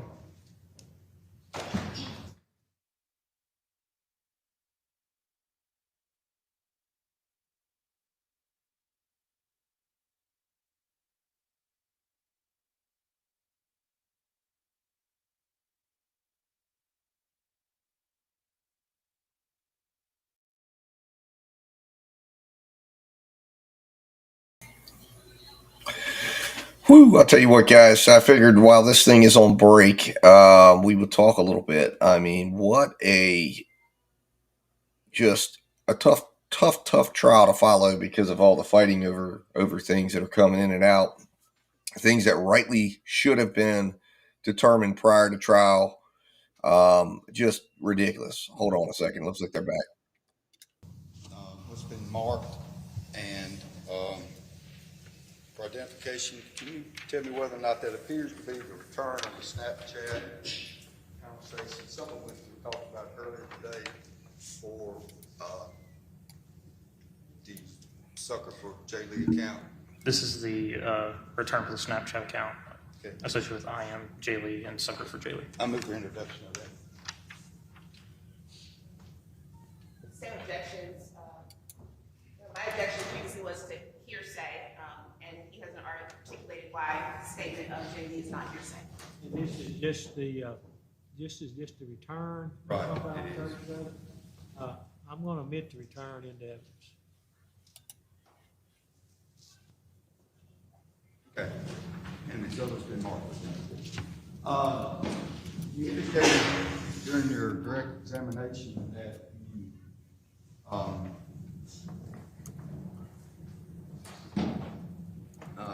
did a search warrant for the, entertainment of Mr. Harrington's car, is that correct? Yes. You did not get a return? I don't believe so. The data was unusable. You didn't get anything back on the entertainment center indicating, that it's been sent to you? As a result of your search warrant? I don't understand the question.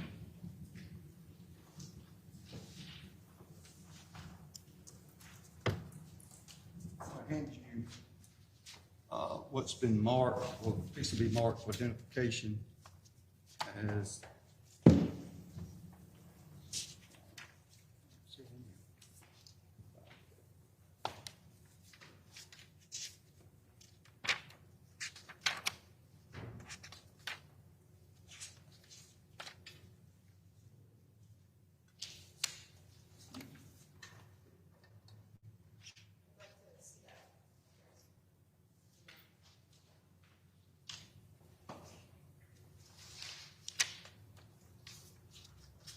So, I was sent a return.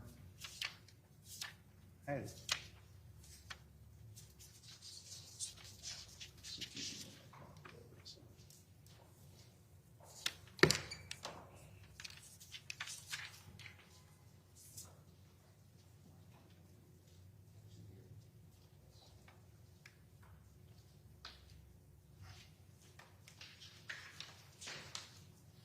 Go through the car first. Did you, were you involved in taking actual possession of Mr. Harrington's car? No, sir. Did you, when you went and got the search warrant for the entertainment center or information center in that car, how did that transpire? How did that I don't understand what you're asking. Are you asking about how we got the search warrant? seized the car, how did it come to be that you got custody of it, did the search warrant on the car? Oxford Police Department had possession of the car. Okay, but you did the search warrant, correct? I did the search warrant for the entertainment system, not the vehicle. Okay, and is your understanding that you did not get a Clarify return. What do you mean by return?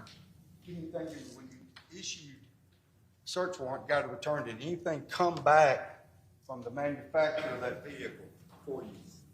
So Lynn Starkey in DeSoto County is the one who dumped it for us, and the data was just unusable.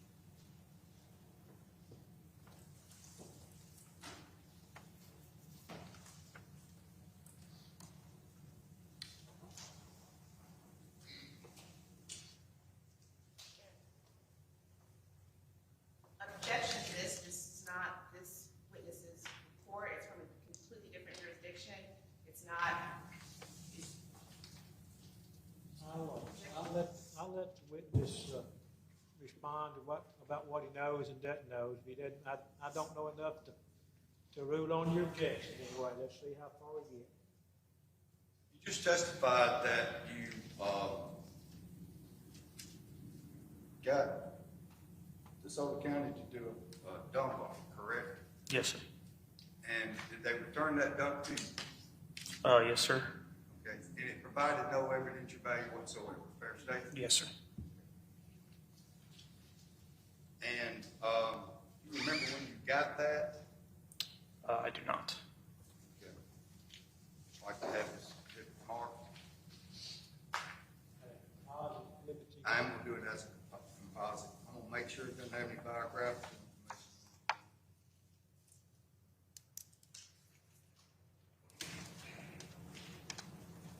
For the record, I'm gonna just do 2 pages of it. There is some information on some of the other pages. So, composite, for identification, offered in the evidence.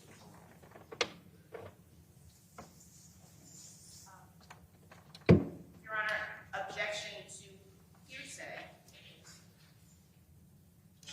I don't know what we're looking at there, so I can't tell you if it's hearsay or not anyway. Let the witness identify it if he can. I'll do it that way. And then I'll make a ruling, but I don't know what he's talking about. Have it marked for identification. 2 pages.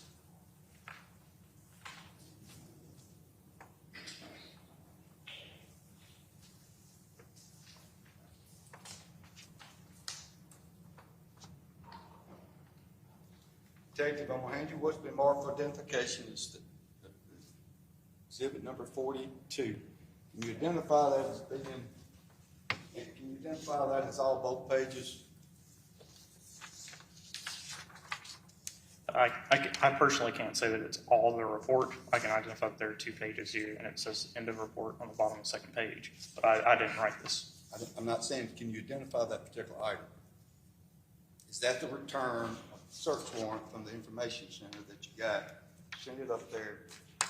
This is Lynn Starkey's report on when he downloaded the data from the Ford's sync module. Read, can you identify it? I can identify the car as Tim Herrington. Okay. All right. If you look at the bottom of the report, Your Honor, the witness has. It appears to be Answer the pictures of question. the car. Yes, can you identify the car? I did. I thought I did. Can you identify the car? Oh, Yes, Let's say it like that. Can you identify that item, that particular document? Can you identify the car? I can identify the car in the pictures. Okay. I didn't write the report, so I don't know what's in it. I'm not- And this isn't what we received as a return as a result of that search warrant. All right. That's in the file that they provided to me. You Your Honor, identify the witness car. has answered the question. This is not what they received as a return. Denied. The last question I heard asked was, can you identify that car? Can you identify the car?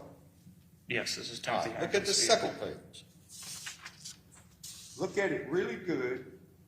It's not a trick question.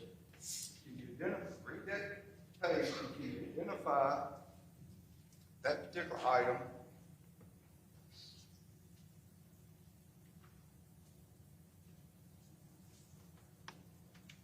Something that y'all received.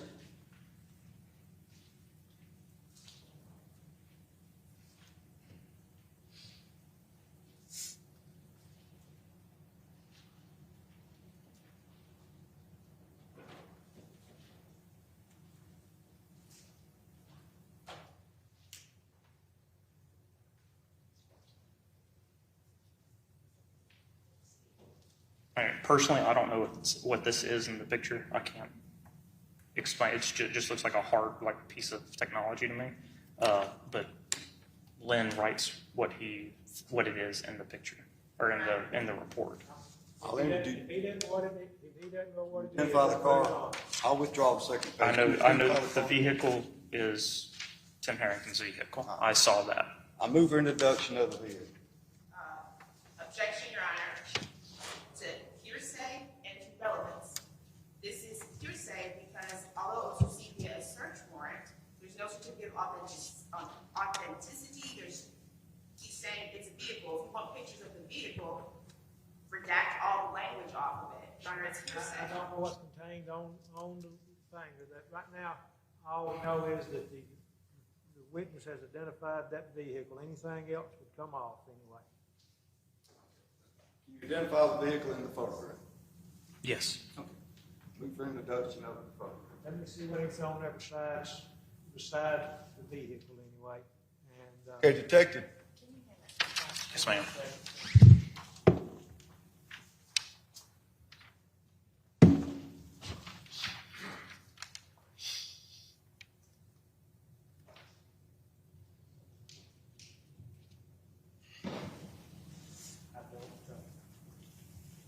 Your Honor, it's admissible. I don't think there's anything that hadn't been, they did a dump on it anyway. Your Honor, can I just, I don't want to belabor the point. This is a report, an agency report. Objection, Your Honor. 8036 allows for introduction. Hang on 1 second. You've asked for this to be introduced in the evidence. That's right. I'm gonna let this page be introduced into evidence. Thank you. All right, we'll fight the next battle when we get there. But Yes. I'm gonna let that be introduced into evidence. And I'm sure that's not gonna be the last fight. That particular page comes into evidence. The second page doesn't come into evidence. Not Okay, yet. the witness says he don't know what that is. All right, go ahead. You indicated that this second page, the first page and the second page was the report of Detective Stark, correct? Yes. That is a regularly kept record, business public record, a report that y'all keep within y'all's agency, correct? That he kept. It's not my agency. I'm laying the foundation for 803 introduction, Your Honor. I'm going to let you ask the question. Just trying to speed up the process. This is a report that Detective Starkey worked for y'all at this time. He did as a part that worked. It's a report for not for y'all, but for Oxford Police Department. He didn't work for Oxford Police Department. He worked for DeSoto Police Department, I think. He sent this report, placed in your file. Is what I meant to say. This report came to y'all. Yes. Became part of your investigative file, Okay. Yes. right? As part of this report, became part and parcel of your entire investigative file in this particular case, right? Yes. All right. Move for introduction at this time. I hear your objection. Objection, Your Honor. He skipped over the part where it's a regularly conducted business activity. It's not a regularly conducted business activity. I'm gonna deny the introduction as a regular kept business record. If every police report would be introduced into evidence, if that was the case, and I don't think we tried, I'll let you talk to the appropriate witness about it, but even if the detective whose report was there was sitting here, I would not allow the introduction of their report. I would allow you to cross-examine them on that report. I would not allow the introduction of it. Your Honor, 8036 clearly says once it becomes part of confrontation clause doesn't apply to a defendant. Only applies to the state. I'm not worried. I think it's hearsay, I'll move on now. If I'll move on. if every police report, because it was a police report, got introduced into evidence, we'd just let the witnesses read the police reports. Go ahead. Thank you. All right, Detective, when you got engaged in this particular investigation, and you subpoenaed the Red Eye account, can you tell me when that Red Eye account was opened? Pursuant to what's been introduced in the evidence. Look at your report, Tim. I would need to look at the subpoena or the return that we were given. Is it a fair statement it was not opened up on July the 8th or July the 7th, 2022? That the report itself was not open? The Red Eye account was not opened on that particular date. What do you mean created? So it was created previously, but It was created previously. okay, yeah, created. Okay. Fair statement, your recollection, that was sometime Months prior to that the Red Eye account was opened up. Is that right? Yes, it was created and then deactivated and then reactivated. Okay. Activated, reactivated. Yeah, deactivated, reactivated, deactivated again, reactivated again. I don't remember how many times, but I know that it was activated and deactivated and then reactivated. In Done a lot of these types of subpoenas, correct? I did a bunch of them with, I personally didn't send this subpoena. This was Detective Baker's subpoena that I was there whenever it came back. So I have not done subpoenas like this. I write search warrants. I've never issued subpoenas like this. But my question is, you've been involved in investigations where you've seen similar activities where accounts are activated, reactivated, things like that. On these Snapchats, people let them lay dormant for a while, then they open them back up, and they have 5 or 6 of them, right? You've seen that before, haven't you? Not in my investigations. Most of the time people have a single account and they use that single account, and if they have an alternate, they're not deactivating it and reactivating it and deactivating it and reactivating it.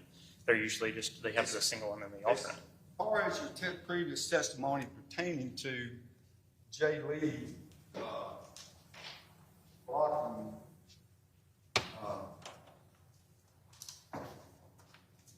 opening up, you testified about having blocked message.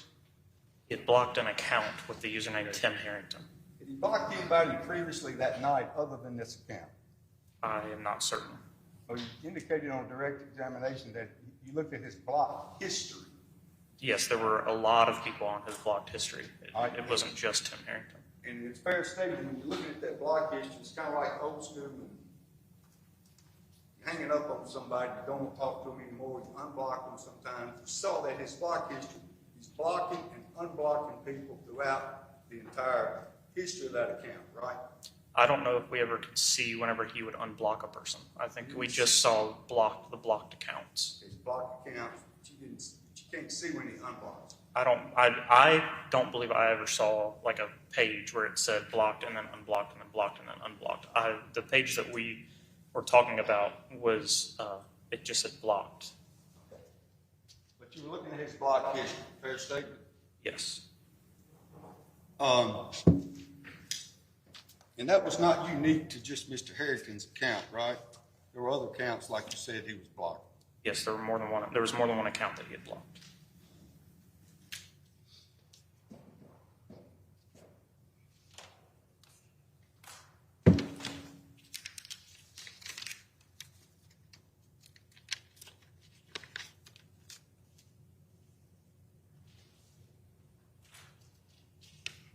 Now, do you recall the first time that you went out to Molly Bar Apartments and engaged yourself in knocking on any doors? I don't remember what day it was, no sir. Did you look at your report? You got your report with you? I didn't write a report about that, I don't believe. Be consistent with somewhere around early on in the investigation, right? It would have been early on in the investigation. It would have been around the 10th or the 11th whenever we found the car.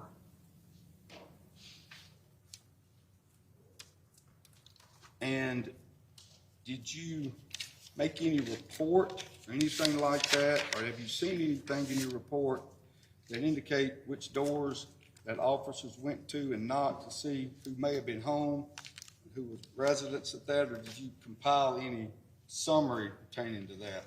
I didn't create a summary pertaining to that, no sir. Did not?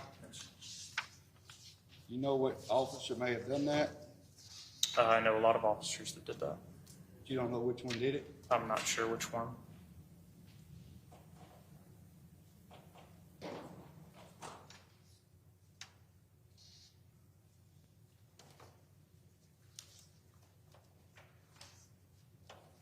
Y'all may be need prepared. I think that's all I have. Okay, well, I was just going to say we may be running late tonight, but we may not be anyway. Redirect.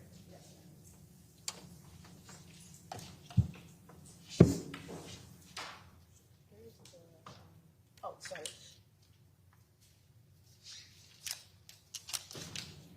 Sergeant Douglas, I want to give you an opportunity to explain.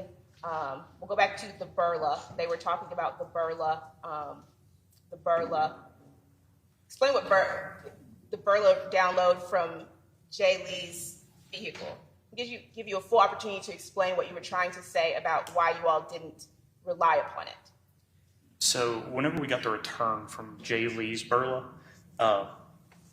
we didn't believe that the information was credible because there were multiple times where it would say like, driver door opened, driver door opened, driver door opened, driver door opened, but it was never closed. And so the driver door can't be opened 16 times and never close. Because of things like that, and because we had video footage that we knew that this is when the car was still, or we knew that this was when the car was driving, and it would say that it had been put into drive or put into neutral, things like that, where there were times that didn't match up with information that we knew, and there was information inside of it that was repeating that just, if you look at it, it just doesn't make sense on its own. And so we didn't believe that the information inside of the Burler reports for Jay Lee's car were credible. And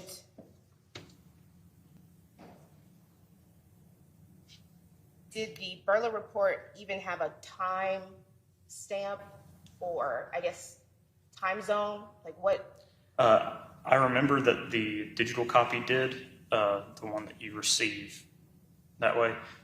This one doesn't say, but I know that both of them had converted it at some point, but I'm not sure what they converted it from or what they used to convert it.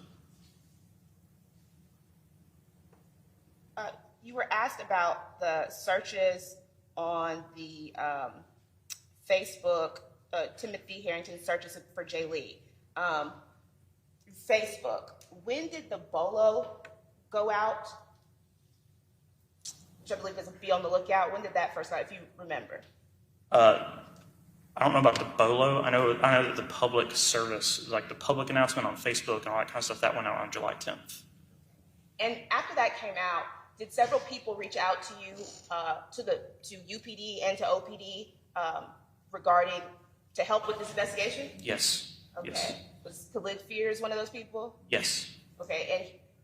And why did he reach out? He had spoken to Jay Lee the night that he went missing.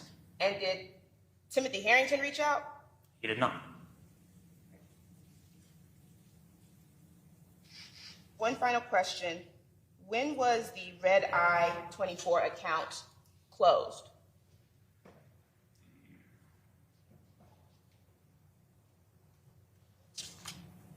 July 8th. On July 8th is whenever the Red Eye 24 account was deactivated. So it was deactivated on July 8th? Yes. No further questions, John. All right, that came to a head there all at once anyway.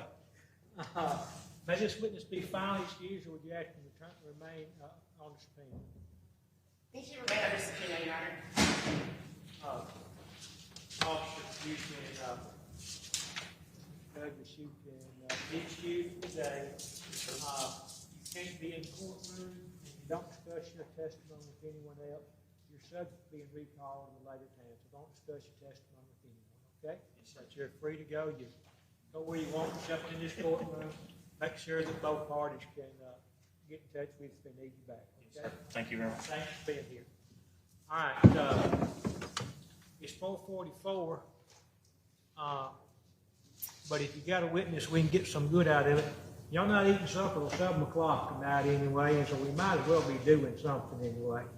If you got a witness that's available, I want to get started on them. If you don't, we'll do something different. Have you got a witness we can get started on with today?